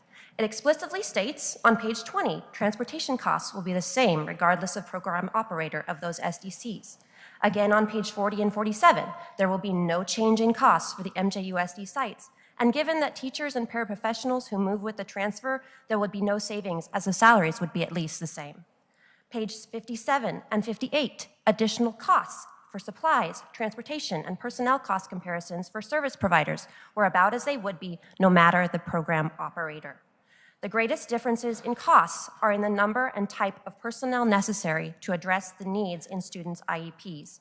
Perhaps this is where the $2 million cost savings come from.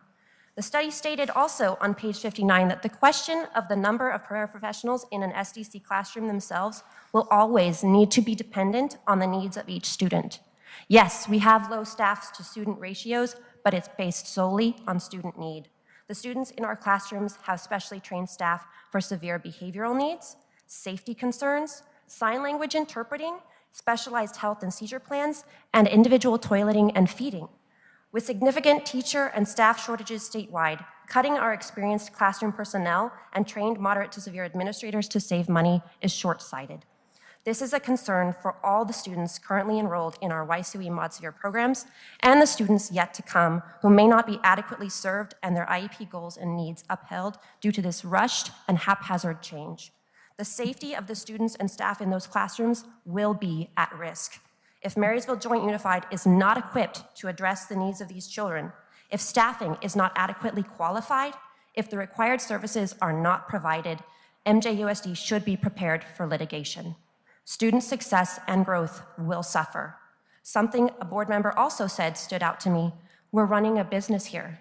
If education is a business, then students are the investment. The YCUE employees are invested in putting student need above all else. Please carefully consider the ramifications, both short and long term, for our students, staff, and community, and invest in their needs above all. Thank you.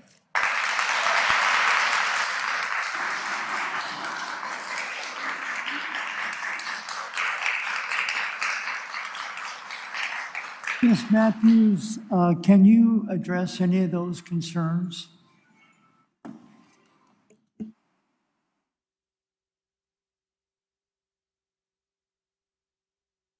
I think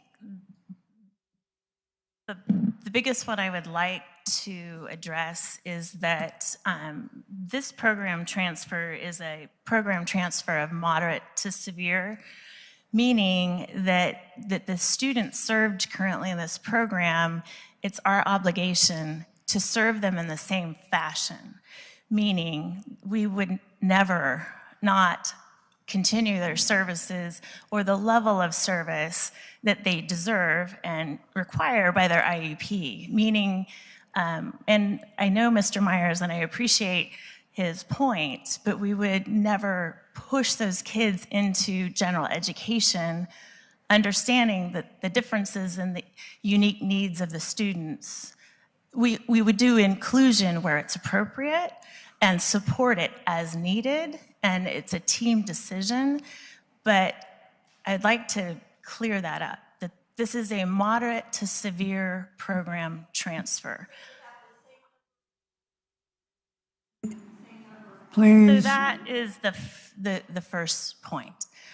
In the analysis, I would also like to state that it was an independent auditor, Maureen Burness, who is highly regarded, who's a huge advocate for special education, has been a SELPA director, not in our area, a little bit south of us, and is very thorough in her response. So it wasn't haphazard, and it was a collaborative effort between Yuba County Office of Ed and Marysville Joint.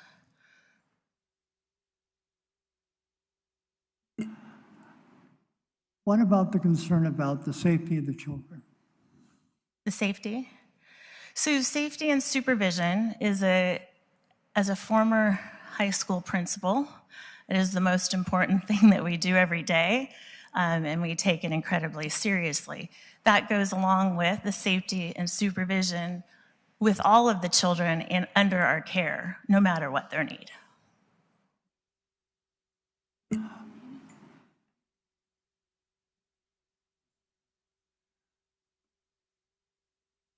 Are there any other questions from the board?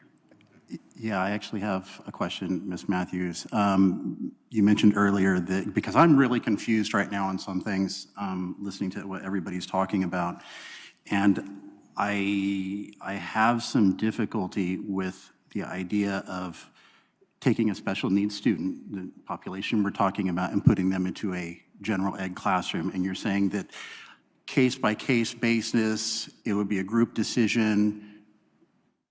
My first question is, do the parents get a say in that decision? Yes, that's part of the IEP process. And what if the parents say no?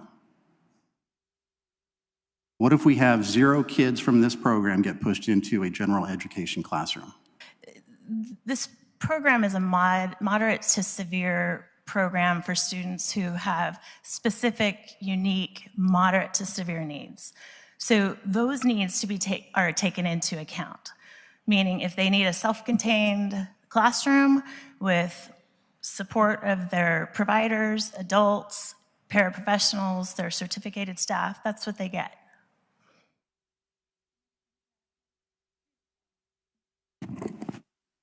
As a former special education teacher, I'd like to clarify something. I think there's a lot of misinformation that is being shared with us right now. A student with an IEP has to be in a program that the IEP team has decided is meant for the student. We're talking about students who are currently sitting in our own middle schools. We have some principals here, I think you might be here. Troy, you are here. And those programs, and correct me if I'm wrong, currently right now, if there's situations, you are dealing with them, Troy, am I correct? Are you having to deal with any parents who walk into the campus needing help with those programs? No? Okay. They primarily go to the county to get that support. So the difference that is being recommended right now is for us to conduct a study. This program is currently run by the county on this high school and the middle school campuses and elementary campuses in our district. And what we are asking for is a time to conduct this study, and that's what the board is voting on tonight. By November, if the financial situation affords us that this is not a good decision to make, we are obligated to bring that to the board. As you know, everything we do is transparent. We cannot be playing any games. So we want parents to be very respectful about the fact that this is our programs and we're conducting the study. And so that's, just let me finish.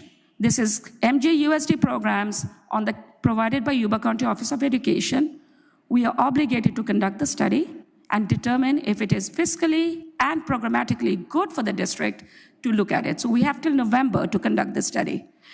I will say that is what we are going to do after today, is start that full study, because we are obligated to do so. So I understand, again, as a teacher of severe programs, I've taught every level of special education, that this is what we have to do to make sure the program is correct for the children. And I just want the time to give us that time to do that. And so just to clarify, what we're being asked to do is to move forward with this study to gather more data, more information on the feasibility of this program, not necessarily, yes, we're taking it over.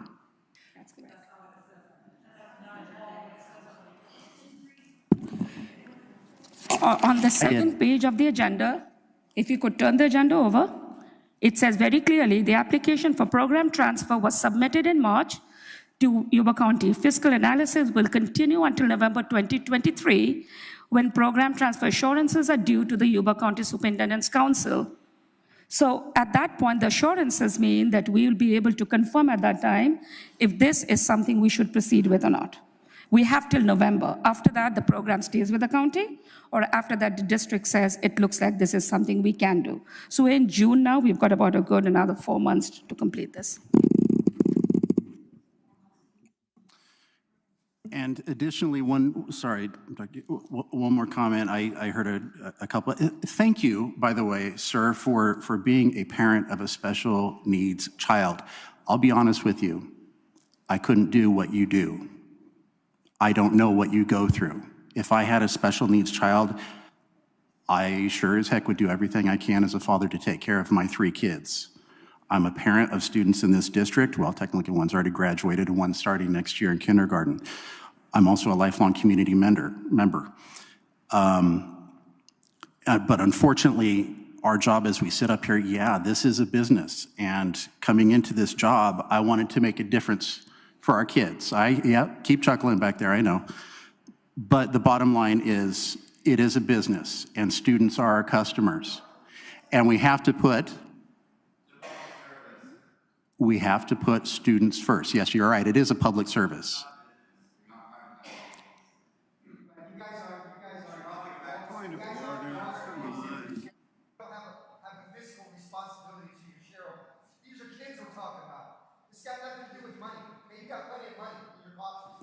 Excuse me, sir, please. Just a minute, excuse me, please. We have afforded you the respect, we expect the same. You have made your comments. I will be here after the board meeting. I will be more than happy to meet with you individually. But please give us the respect to continue the board meeting.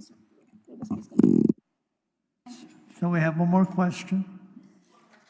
Yeah, so I as a new guy, I don't, this proposal has been, and this is one of the steps among a set of proposals that's been going on for a while now. And so there was a sentence in the background that bothers me a little bit, and I wanted to get a clarification. Why is it that MJUSD is required to contract with Yuba County Office of Education for the services? Yes, so historically, the students that reside, and this is over a long time, I'm talking 30 years or better, have, when we were smaller geographically, when we had students with more moderate to severe needs, we contracted with Yuba County to provide those services. Marysville has historically served the more mild, moderate students with disabilities, and that would be your speech only, some resource support, maybe a special day class. Historically, Yuba County has served moderate to severe. It used to be the severe disorders of language class, and to our severe profound students that typically attend Virginia school. So geographically and regionally, over time, it made sense to set up school sites to serve those students. So it was a partnership between Yuba County Office of Ed and Marysville Joint. And I should point out that Yuba County provided those services not just to Marysville Joint students. It was to Wheatland, Wheatland L, Camptonville, Plumas Lake. So the model was the county office as an umbrella would support moderate to severe students in our region, in our county. So are we the only district that is currently trying to take over the program? No. No, in fact, all others. Excuse me, please stop being insulting. You can leave the room if you think you want to do that with me. I will not tolerate disrespect. Excuse me, stop. I will not tolerate disrespect. Gentlemen, sir. No, not you, not you. I have no problem with you. The gentleman behind you. Do not get personal with me in a board meeting. If you want to talk to me outside. Please don't do that. I hope you hear me. Good. Personal comments, do not do that here. If you think you can walk into our boardroom and insult us and insult me, don't try it. You can do it outside. Southern California, what are you trying to say? Are you done? I'm done. Question, all other school districts have taken back their programs. It is just Marysville Joint Unified School District right now that is served for moderate to severe programs of the county, but all other school districts are in the Virginia program, which we absolutely believe is a program that is meant with severe needs that must be continued by the county.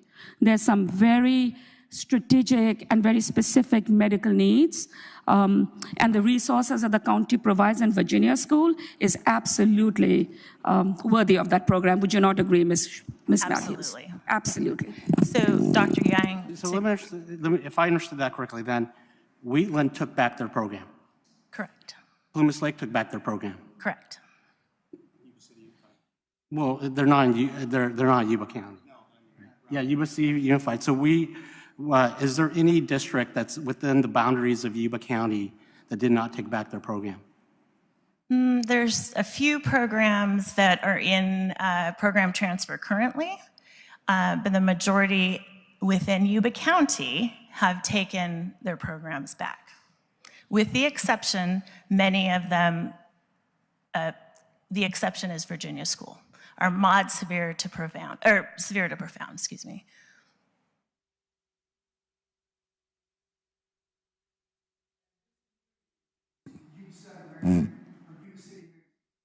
Across the bridge, programs are separated. County does the special needs and Yuba City that way here also. Our kids are going to be at risk, the safety is going to be at risk. You guys have problems with the general ed as it is. That's why you have a police officer out there. Excuse me, sir. You've had your time to comment. So let me just clarify that for Sutter. Is that true for Sutter as well? Is Sutter County separated, or did has Yuba City Unified take over their program? I can't speak to that.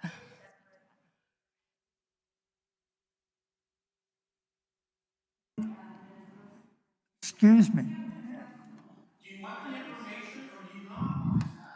Shut up. Any other questions for me? Yeah. So are there any other questions from the board?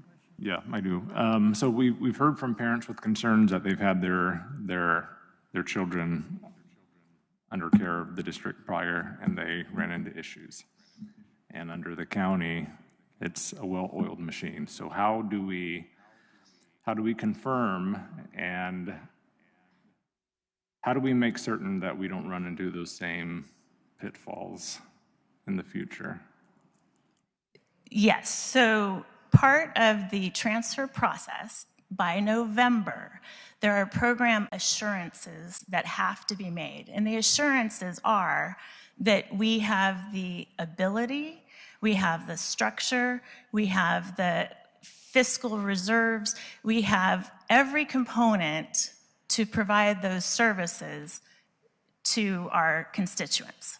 So we have to assure to our SELPA director and the SELPA that we're prepared. And it's in your backup documentation. It will be we provide those assurances and backup to the SELPA by November 1st. And then the Superintendent's Council meets within the county to review those assurances, ask questions just as you are doing, and then make the final decision on the program transfer. Okay, so in November, those assurances are not solely fiscally based. Correct. Okay. I have a quick question. The gentleman in the maroon, what's your name again, sir? Gerard. So here's my question. Thank you for talking there. How do I say this? What assurances do we have that Gerard Jr. is going to have the same type of services at the same location and not have any disruption? So that's what the program assurances does. So if there's an MOU with Yuba College between Yuba County Office of Ed and the college, it would be our obligation to secure a similar or the same facility, draft the MOU, and then provide the adequate staffing and ratios and supports to those students. And how many of the facilities, I think is there classrooms, 9, I think I totaled when we were in here, maybe or so. Are we going to be changing classrooms? No. How about teachers? So in the current program transfer for preschool, and it's the same process, should the transfer go forward, our Dr. Simon worked with personnel with Yuba County Office of Education.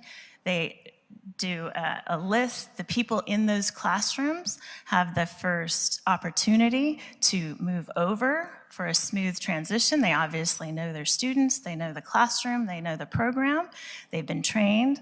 So there is a sequential process that happens in personnel. There's a sequential process that happens in fiscal and in facilities.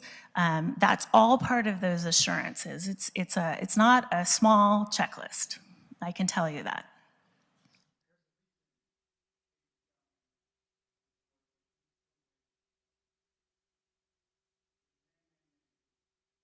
Talk about what we think we might be able to achieve, but Marysville gave this up many, many years ago.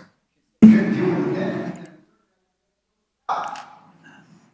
bottom line, if you would be serious, everyone here at disservice, general ed's kids too. It's not fair to them because they're not classrooms either. You have to have it separate.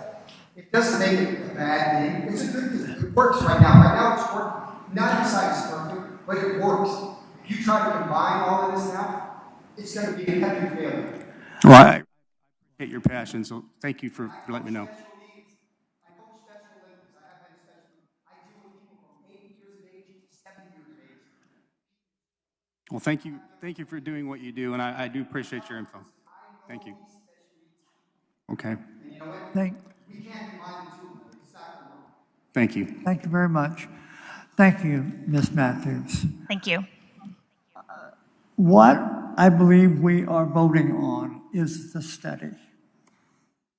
And once the study is complete, which we're told is November, what we're voting on is the study, not the approval of the program. That comes back to the board to approve? Do I hear a motion? Mr. Davis? Sorry, you're not being recognized. We went over 20 minutes with the comment cards. We're out of time. Well, in the essence of being honest and transparent, maybe that should have You been have announced. already spoken on this topic. And Mr. Davis, I just very respectfully said that maybe then that should have been announced at the end of the public comment, that the 20 minutes had expired. You do not have to speak to me like I'm a child, and you do not have to be disrespectful to me. I am not simply being made a disrespectful comment. to you. You know the rules. It's disrespectful just like every meeting. Do I have a second to Frank Crawford's motion?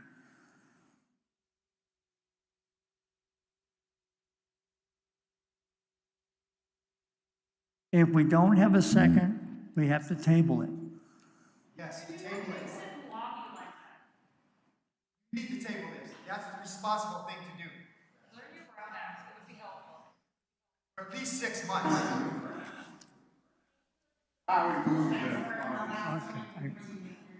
If we do not have a second, it has to be tabled. So we are going to ask for a motion to table. I motion to table. Do I have a second? Second. Second, Ms. Hasty. All those in favor say aye. Aye. Opposed? 6-1. The motion is approved. That 18.3 is tabled until the July meeting.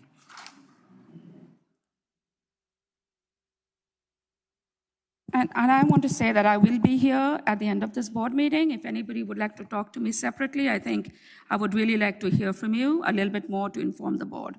Thank you. We're now at 18.4. Complete the second read. Board Policy 6158, Independent Study. Hello, board members. This is our second read for the independent study. This was a requirement based on the changes of independent study. We had the first read back in May. Does anybody have any questions on the changes in independent study?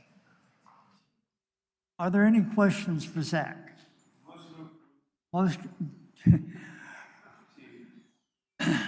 Frank Crawford has made a motion to approve the new independent study. Is there a second?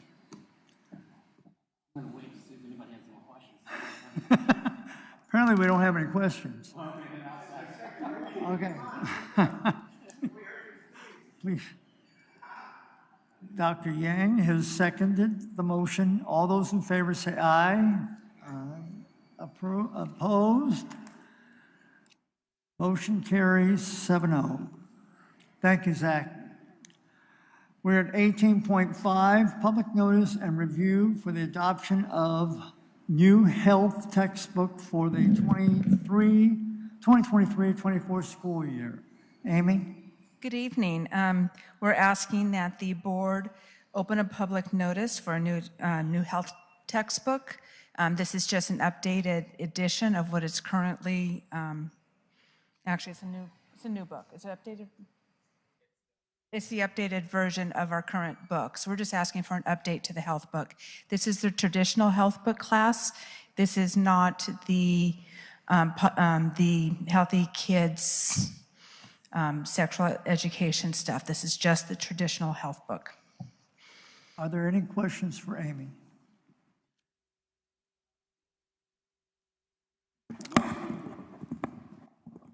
If there are no questions. I'm sorry, did you say it does not include the sex ed stuff? No, that's a different policy and a different supplemental book that we have for that. And I'd note that the book is on display. The book is on display, yeah. In the front there. Yeah. For preview. So we have Frank Crawford's motion. Do I have a second? This is actually going to be a 2-meeting agenda. So this is just a public notice that the book is on review for parents at the front end of the district where you walk into the district office. Oh. Thank you very much, Amy. There's no vote on this. No, there's no vote. It's just public notice. Okay, thank you. Then we're 18.6. Yeah, there's two. We have a second textbook, adoption of new AP Physics 1 textbook for the 2023-24 school year. Yes, we approved the addition of a new AP Physics course for next school year, and this is the textbook that the teachers have agreed for the course. And again, it's just a public notice, and we'll adopt it at the next board meeting. Thank you very much.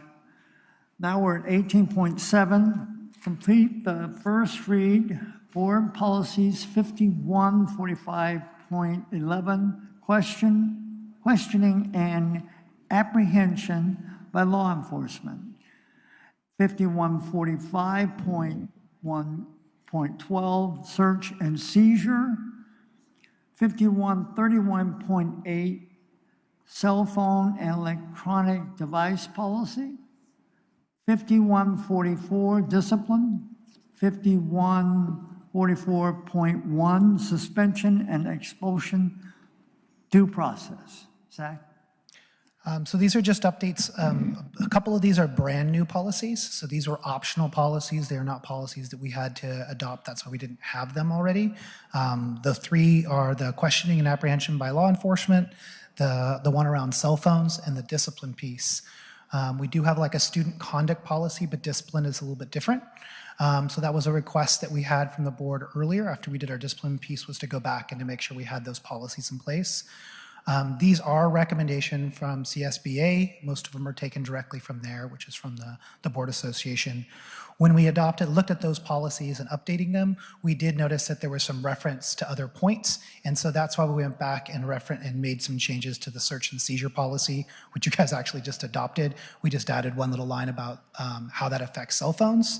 And then we did have to make an update to our suspension and expulsion process based on new laws that came into effect in January that affected mostly foster youth, homeless youth, and our Native American students, and just the needs that if we have any students who are in any of these suspension or expulsion process, that we notify their attorney or their social worker or their tribal representative to be part of those procedures. So we added in some of those languages that's in there. And those are all in red in your policy, and if there's any questions on any of those pieces, I'd be happy to answer them. Are there any questions for Zach at this time? I'd actually like to add, too, that part of this came from the committee that Zach put together that started as a discipline committee, and then it's now we're calling it the Positive Student Culture Committee, but it's these types of topics that we're going to be discussing there and making sure that we take action on moving forward. So we've got great representation from the teachers and administrators on that committee. So that's where all of this started from.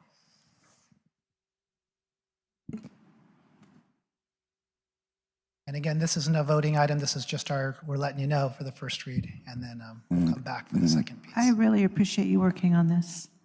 No, it's good to look through and make sure that these policies really match a lot of the procedures that we already are using and making sure that there's that uniformity. And that was one of the things that came out of the committee is just, yeah, we feel like most sites are following exactly the same policy, but really making sure that board policy backs us up and is making sure that it's across the board. So thank you all. Thank you. I remind the board that in your packet is those policies. So if you haven't had a chance to look at them, they are there. And of course, Zach is available if you have questions. Now we're at 18.8, complete the first read, board policy 6146.1, high school graduation requirements. Hi, and I'm back. So we're asking the board to look at the high school graduation requirements one more time. There are two changes. The first one, based on the fact that I asked for a health book, it seems a little odd. I'm asking to remove the 5-credit class for health and have it go towards elective. We feel that we're able to handle the health needs through some of our other courses that we have in place for our kids. The reason the textbook is still there is because Marysville Charter Academy for the Arts actually has more room with their 8-period day to handle having a health class, and they want to maintain that health class. So this will allow for our students to have more access to CTE courses, AP courses, things like that. The second change is in the adult ed graduation requirements, taking it from 180 credits down to 150. And you can see in there where it's redlined what those changes are. And those are the two changes. And again, this is a first read, and I'll ask you to approve it at the next meeting. This says at the bottom from 180 to 160, I believe. Oh, does it say 160? I apologize. Whatever it says there is correct. Okay. So it's a difference of 20. I'm sorry, it's 160. Any questions for Amy? Ms. Hasty, was that on the adult ed diploma? Yeah. Okay, I did have a request. I'm very interested in the Part G, Career Technical Education Career Pathway, what that would look like. For adult ed? Yeah, if you could maybe send that information, email it or something. I don't want to put you on the spot if you're not. I don't know if James can speak to that. Thank you, I appreciate it, sir. Thank you, Amy. Thank you. Now we're at 18.9, approve and adopt the Marysville Joint Unified School District Graduate Profile. Jay? Yes, sir, Mr. Davis, members of the board, Dr. Israni, audience members. It's just my pleasure to bring to you what is now proposed for your approval is the final document with respect to our graduate profile. There's a short presentation which will unveil it for you and everybody else. And then afterwards, if you have questions, I'm happy to answer them. Enjoy.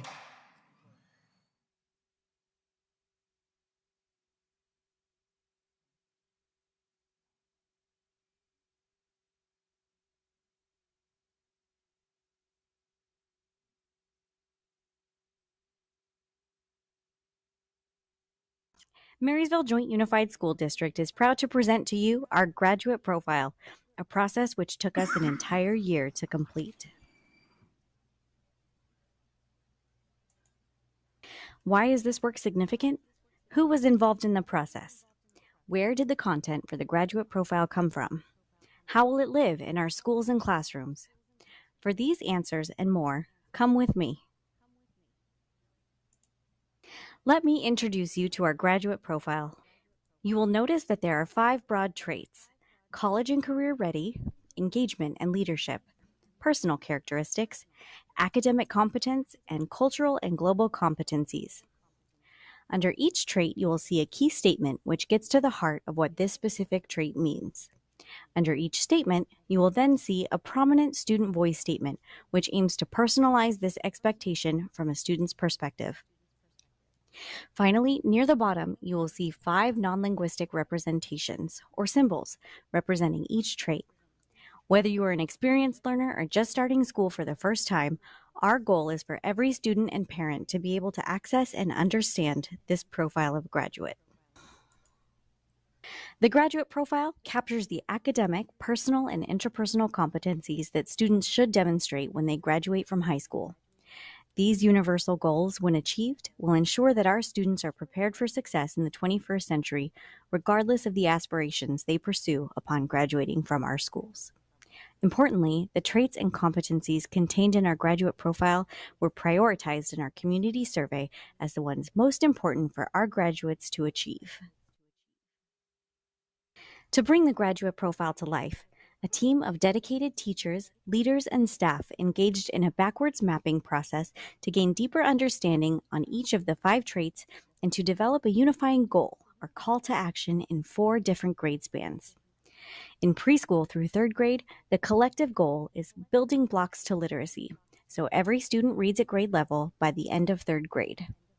In grades 4 through 5, the goal is developing independent learners as students focus on learning how to learn and developing essential learner habits. In grades 6 through 8, the goal is connecting to my future, preparing students for transitioning into high school. And finally, in grades 9 through 12, the goal centers on helping students to develop a plan for their future, or knowing where I'm going. These grade span focus areas invite teachers and administrators to work collaboratively to identify best practices, strategies, professional development, and program supports that will help every student reach these goals and to become college and career ready. Key events to develop this graduate profile occurred throughout the year beginning in June of 2022 through June of 2023. This included meetings with students, teachers, staff, and parents invited from every school site. One point made clear in this process was to highlight student voice and ownership of learning. The power and promise of our graduate profile emerges through the experiences our students share in schools and in classrooms. What does it mean to be a scholar and to know how to learn? What is a problem solver or a team player? These questions and others are featured in grade span examples for each of the 5 graduate profile traits and competencies. Many of the examples, sample tasks, and classroom activities have always been a part of the educational landscape. The difference now is that all of MJUSD and our educational partners have a shared language of learning, all of which is directed towards a unifying goal, attaining graduate profile competencies for college and career readiness. It's important to acknowledge and thank the hundreds of individuals who have contributed to bringing our graduate profile to life. It's been a labor of love, one for which we are eternally grateful. We invite you to take a closer look at our graduate profile or to revisit the community survey, which was foundational to its overall development. Students' futures are bright in Marysville Joint Unified School District. This is true. Our collective community, leaders, and staff would have it no other way. Thank you.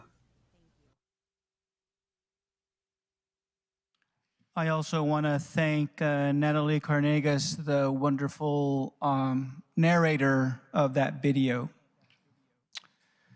Are there any questions for Jay concerning the graduate profile? If not, do I hear a motion? Motion to approve is Dr. Yang. Is there a second? Second by Gary Criddle. All those in favor say aye. Aye. Opposed? Passes 7-1. Score. Thank you. Thank you very much. Well done. We are on 19.1, personnel, discipline, dismissal, release, government code 54957. Yes, good evening, trustees, President Davis. The employees by Ed Code who are up for dismissal for classified are given the opportunity through a 24-hour notice to have their matter heard in open session. The employees that we acted on in closed session did not notify or respond that they would like their matter heard in open session. The board has already considered it in closed, taken action, and reported that action, so this item is no longer necessary. Thank you very much, Dr. You're Seidman. welcome. Now we're at 19.2, 2022-23 initial bargaining proposal from MJUSD to CSEA 326. Public disclosure and action. So this is public disclosure and action of our paraeducators represented by CSEA 326 to be able to sit at the table with them at the end of this month and reach tentative agreements related to compensation for 22-23's current school year. You'll see 4 items, one from the district and one from each CSEA chapter. For each of our 2 CSEA chapters, we're disclosing to the public what we plan on negotiating and then asking for board approval.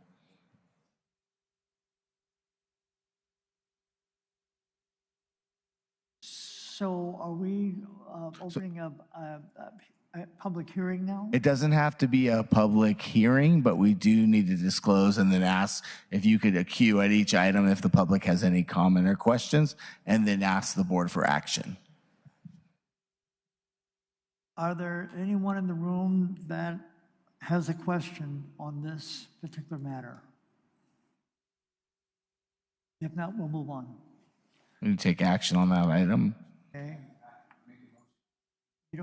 We need a motion? Yeah, so we're doing a 2-for-1 on this. I was asked to do that in increase efficiencies for these sunshine items. Typically, we take them for a public disclosure at one meeting, and then the next meeting we ask you to approve it. We're allowed to, and asking you to do both at the same time. So we disclose the proposal. We ask if there's any questions or comments, and then you take an action on each of these 4 items to approve them. We're going to do the same thing 4 times. That's what I was wondering. Go ahead. Gabe, if typically the process is that it's a 2-step process, what was the window of disclosure prior? Because this means that individuals only had since Friday to review the disclosure, right? So Right. That's when the public packet is public, as well as if they choose to come to the meeting to make comment or ask questions about it. Yeah. That's typical for these items. But in our prior history, how long was that window? Exactly the same. Oh, it was just 2 agenda Yes, items. and I forgot to mention that prior to us putting these in the packet, both sides have already communicated, the district as well as the chapter of the union, what the proposals are, and have agreed that those are agreeable topics to negotiate. Yeah, my concern was really more about the public who wasn't part of the party, but were also held accountable too. Is that if historically, if it was just 2 agenda items on the same agenda, then I don't really have a point. If it was 1 item for disclosure and then the next meeting was the approval, there's a 2-week difference in terms of disclosure. Do you see what I'm saying? Right, but the ask for comment on the disclosure is at the first meeting, and then we ask for action at the next meeting. If we aren't able to approve this and act on this tonight, it would significantly delay our contractual negotiations with our units and move that into July and August, which we I'm not recommending that we do that. Yeah, I'm just trying to understand the impact. I'm just trying to understand the impact. The other reason for the shift, thank you, Tammy, for that comment. One of the reasons for the shift is moving to 1 board meeting a month in the spirit of really just efficiencies to be able to have the disclosure as well as the approval in the same meeting. Otherwise, we'd have to wait. This is an atypical month. We have 2 meetings. Most meetings we have one. Most months we have 1 meeting, so we would have to wait longer to go through the cycle. We have checked with legal services, and this is an agreeable and a lawful way to do these disclosures.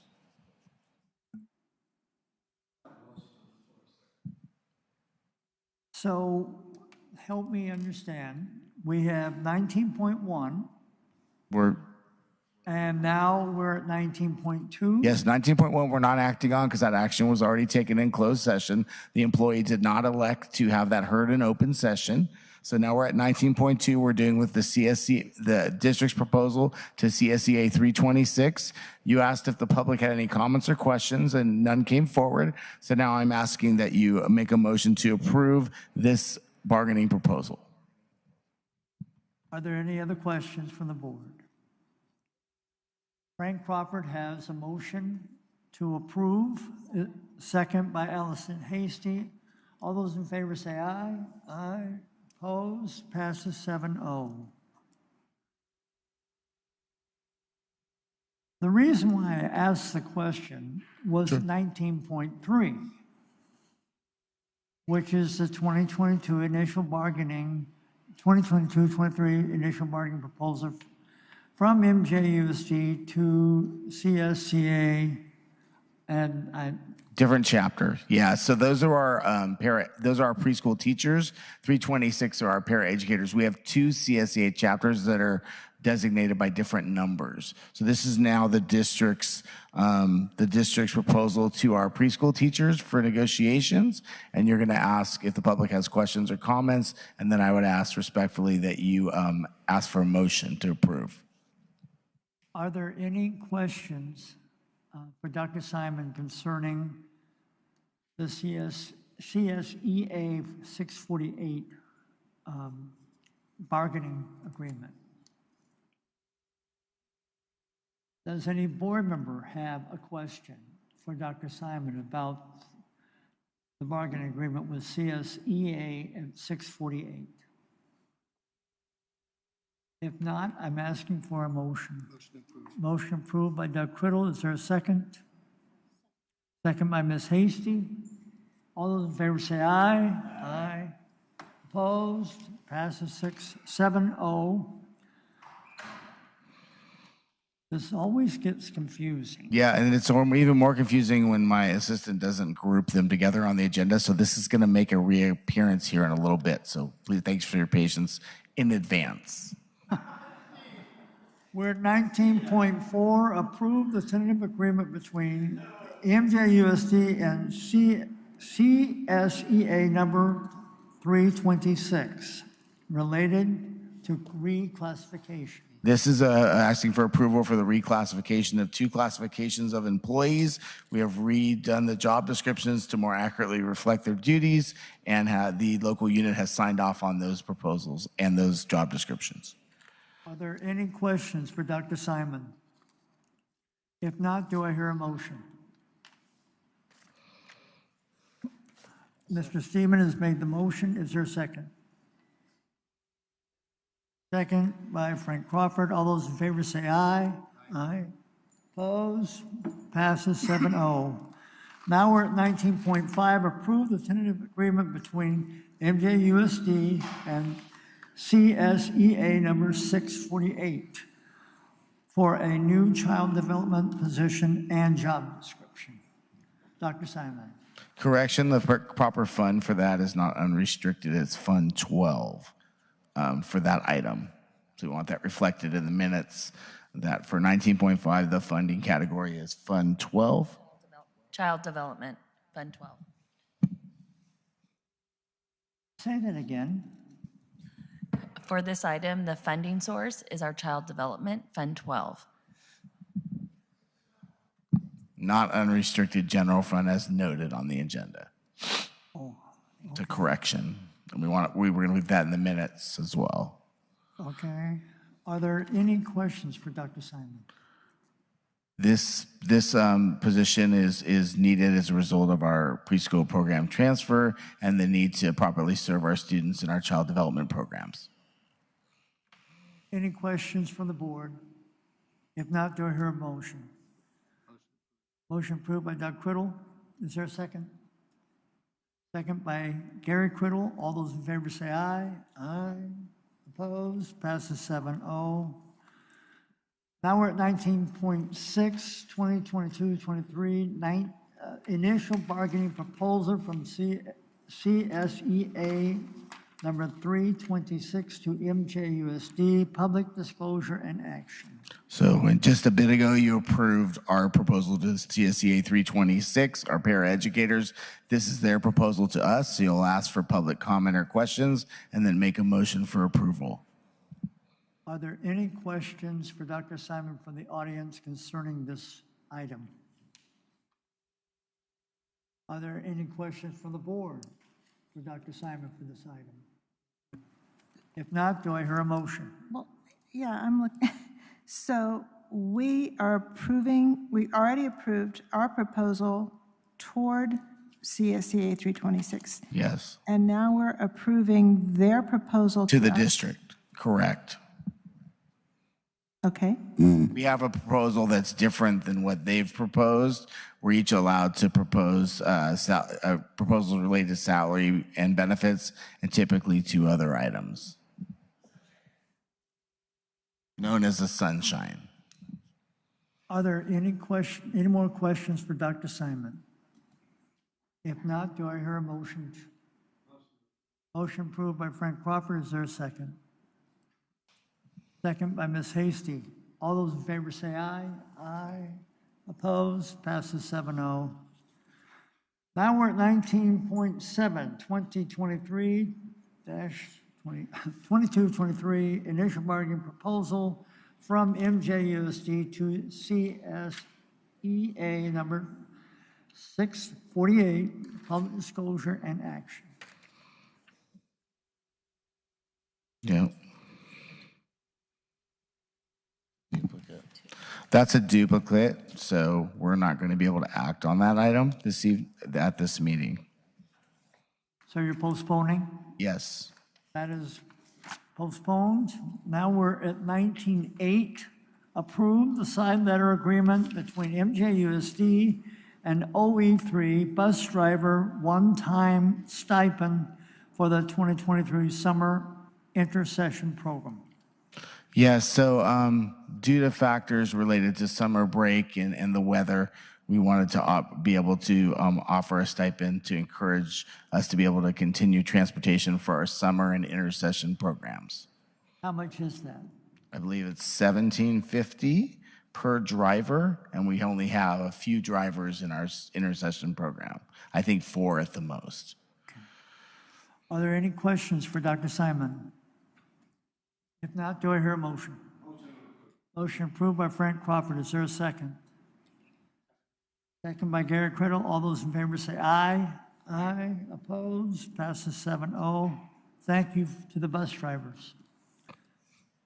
19.9, approve the resolution 2022-23-34, declaration of need for fully qualified educators for the 2023-24 school year. Dr. Simon.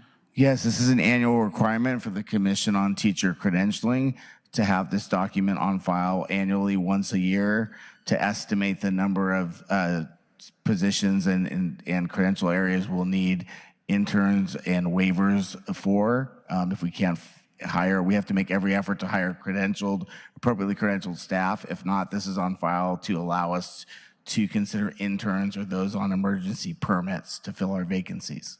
Do we have an estimate of how many we're talking about? This current year, we had about total STIPs and PIPs. I believe we had 21 or 22 that were on these types of permits or waivers, including interns. I would anticipate this year actually the number to increase a bit. Are there any other questions for Dr. Simon? Come on, audience. If not, do I hear a motion? Motion approved by Frank Crawford. Is there a second? Second by Ms. Hasty. All those in favor say aye. Aye. Opposed? Passes 7-0. Now we're at 19.10. Approve the job description and position, opportunity room teacher. Dr. Simon. Yes, this is a job description related to our MUTA bargaining unit. It would provide a new job description and position for opportunity teacher at the secondary level, middle and high schools. It's funded through our LCAP, and this is a vital support to our sites for students, small in number, who have not been successful in a traditional core classroom setting. The idea is that they would get support one or more periods of the day in those essential area that those teachers who are opportunity teachers are credentialed to teach, as well as social, emotional, and behavioral support, and then be reintegrated back into those core classes. It's meant as a short quarter to trimester placement for a few periods a day, and that opportunity teacher would work with these students who haven't been successful in the general ed setting, but the goal would be to not need to attend the opportunity teacher periods and then reintegrate into the core classes. Both our staff members as well as our administrators have noted a need for this level of support. How many positions are you thinking we're going to fill with this? Initially 5. Are there any other questions from the board for Dr. Yes, Simon? I have a question. What classrooms will we be using for this, and will other programs be supplanted?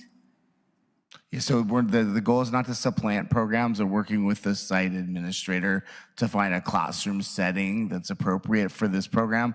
The student class size will range from a few students up to probably a maximum of 10. So it could be a space that's not a traditional large classroom, but every administrator, we've met with them individually and as groups, have spaces identified for these programs. Thank you. And they won't take the place of other classroom settings or bump them out of the way. Yeah, good, valid concern though. Are there any other questions for Dr. Simon? If not, do I hear a motion? To approve. Motion approved by Doug Criddle. Do I hear a second? Second by Dr. Yang. All those in favor say aye. Aye. Opposed? Passes 7-0. Thanks for your patience with the number of items this evening. Thank you, Dr. Simon. Now we have 20.1, presentation and public hearing for the 2023-24 proposed adopted budget. Jennifer? Thank you.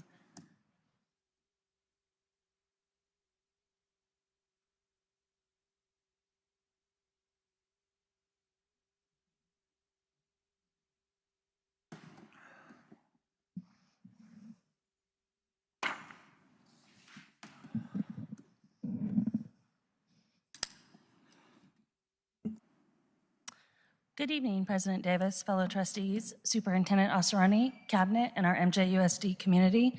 I'm pleased to present to you tonight the 23-24 proposed budget. In my presentation this evening, we'll review the budget cycle, our general fund for both 22-23 estimated actuals, and our 23-24 proposed budget, including a summary of our revenue, expenditures, multi-year projections, and what we have to look forward to.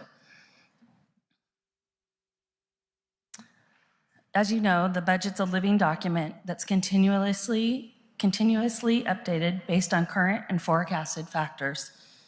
This is a picture of the cycle. We're here in June proposing to you our adopted budget along with our LCAP. We'll hear in July the enacted state budget. And then back in July, then in August, we'll come to you with any revisions between the enacted budget and the proposed budget. September, we'll bring you the 22-23 unaudited actuals. And then in December, we'll bring you the first 23-24 first interim financial report. In January, we'll get to hear from the governor of what he proposes for the 24-25 school year, and we'll start this process all over again.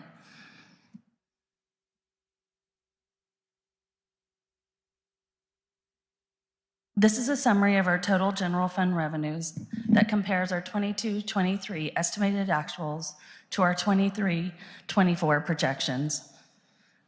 Overall, our revenues are projected to decrease from 22-23 to 23-24 by $63 million.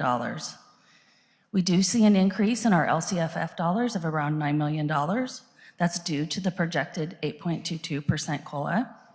But we have a decrease in our federal revenues of 43.9 for the removal of our one-time COVID relief funds that we received in prior years, but have a spending deadline of 2024 or sooner.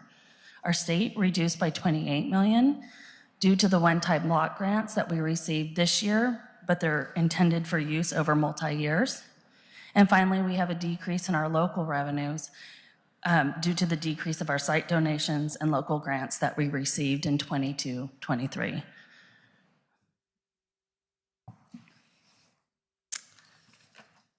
This is a block graph that reflects our one-time funds and the spending deadlines assigned to each one-time fund.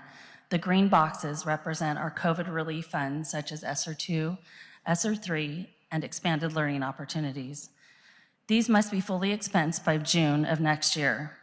We have allocated most of these funds to the Foothill and Covalad projects, our learning loss support, such as a wellness director, adult education program, and Wellness Together contracts. The blue boxes represent the one-time block grants received in 22-23, and they include the Educator Effectiveness Grant, which required a board-approved plan, 2 block grants, the Art, Music, and Instructional Materials Discretionary Grant, and Learning Recovery Emergency Block Grant. The amounts that are calculated here on our slide are based on the governor's May revised proposal, but once the state budget is enacted, we'll have an update for you in August. Here's a pie chart of our general fund revenues. You can see that 78% of our revenues come from our local control funding formula.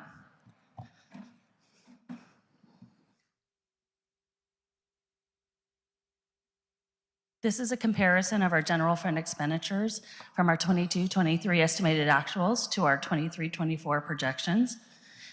We are anticipating a decrease of $45 million in expenditures from the current year to the next year. We do see an increase in our salaries and benefits of approximately $14 million, $16 million. 14 million to this cost of step and column in the 22-23 negotiated compensation. Our supplies, services, and other operating expenses decreased by over 16 million, and the significant reduction of 41 million in capital outlay is because of facilities and safety improvement projects that are one-time expenditures, and our other outgo and transfer out also decrease. And here's a pie chart of our expenditures. You can see that 77% represent our salary and benefits, and within the certificated salaries, 80% are for our teachers, 20% go to our administrators, pupil support, and other certificated staff.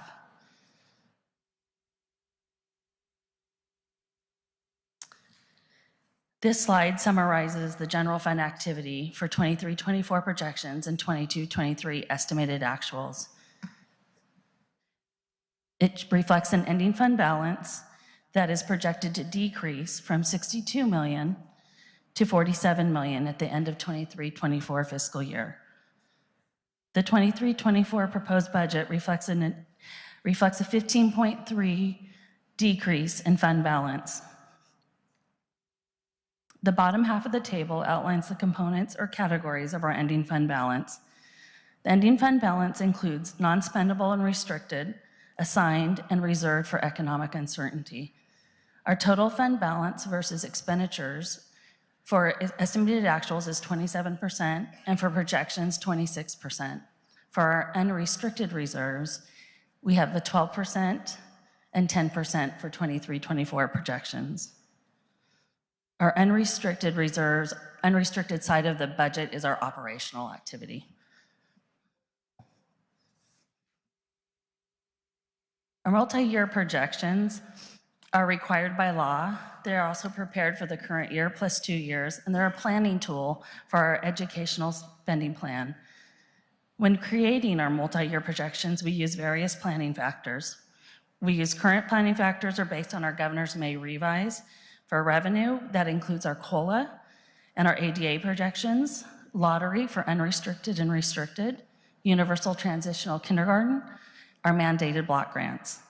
And then when we project out for our expenditures, we use our current retirement rates, our unemployment rates, and our step and column costs of 2% for certificated and 1.5% for classified. This is a summary of our multi-year projection. It includes our 23-24 as our current year, and 24-25 and 25-26 for our out years. Our total revenues are projected to increase due to the COLAs, projected back in the prior slide. Our total expenditures are expected to decrease. They do fluctuate a little bit from 24-25 to 25-26 due to our schedule of COP payments. We do see a decrease to our fund balance in the 23-24 year of 15.3 million, but that does decrease in the out years to 5.3 and 3.6 million.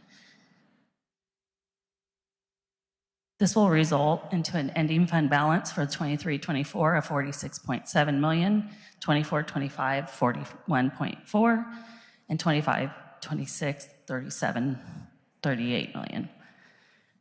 Just as I showed in the slide before with the summary of general fund, we have the components of ending fund balance. We have our non-spendable and restricted, our assigned, our reserve for economic uncertainty, and our total fund balance versus expenditures at 26% for 23-24, 23% for 24-25, and 21% for 25-26. With our unrestricted reserve at 10% for 23-24, 6% for 24-25, and 3% for 25-26.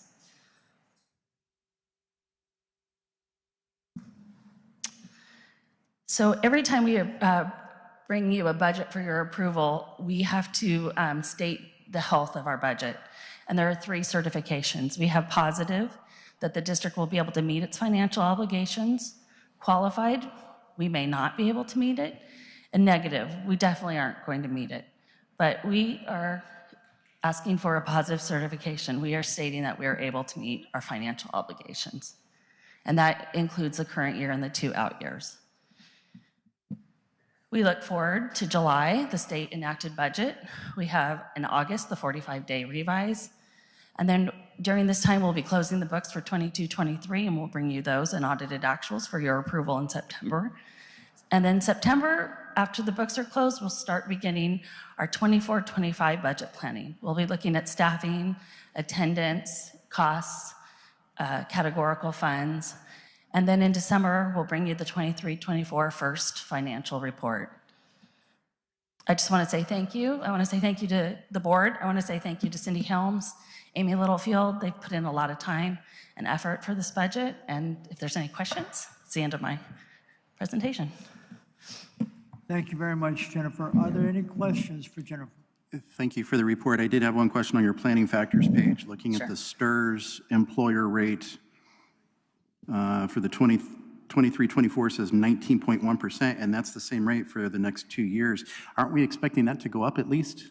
Not at this point. That is a state legislator votes that in, and so right now it'll stay until that's voted differently. And then PERS will be increasing as well. PERS, and that fluctuates each year. Okay, thank you. Those are the projections currently. Are there any other questions for Jennifer? Thank you very much, Jennifer. Thank you. We have one public comment card, and that's Angela Stiegel.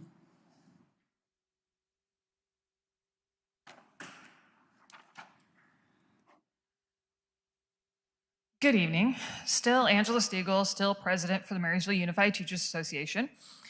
And given that time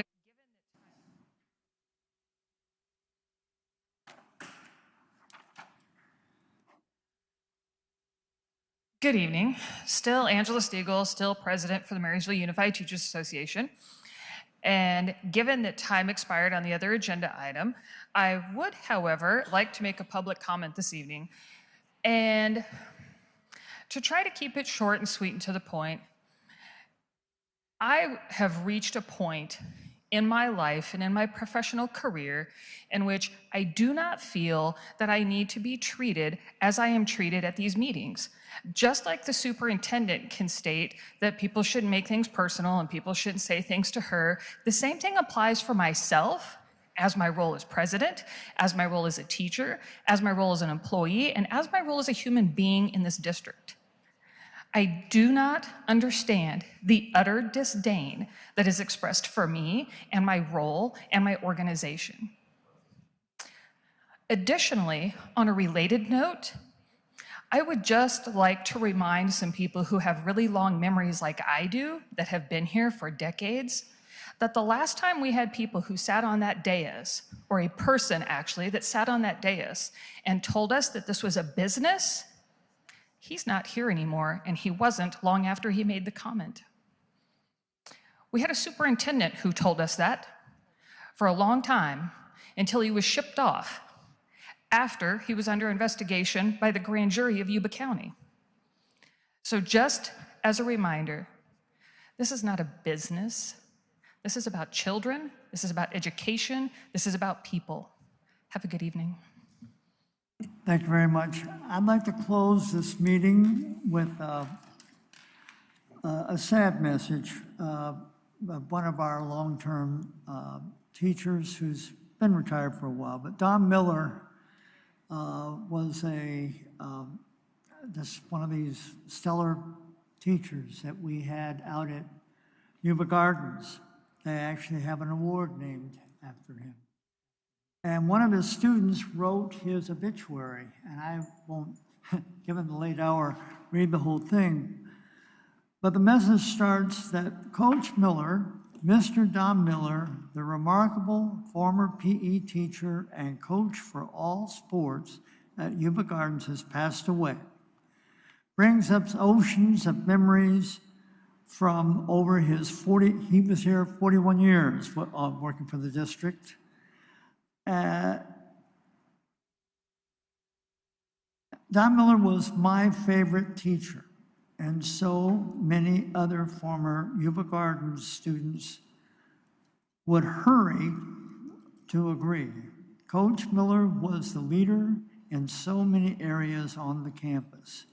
As a brief history would reveal, in his earliest days on the staff, Don originated, fought for, and created extracurricular events. Don founded the idea and chaperoned the Friday night canteens that were the youth mainstay event of every week for decades.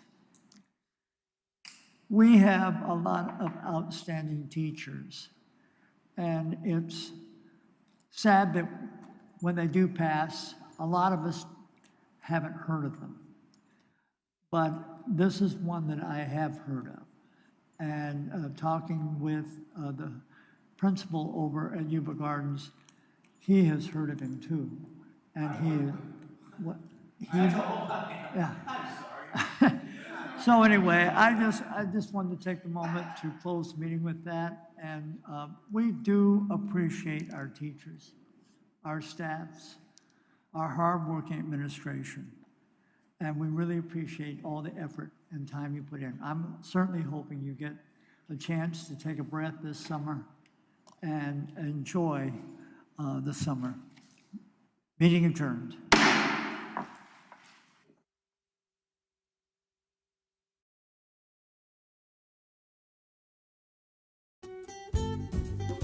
Yuba-Sutter.live's local government live streams are presented by Plumas Lake Self Storage in Plumas Lake, where lifelong local residents are helping other residents keep things safe, providing indoor storage units, outdoor RV and vehicle parking,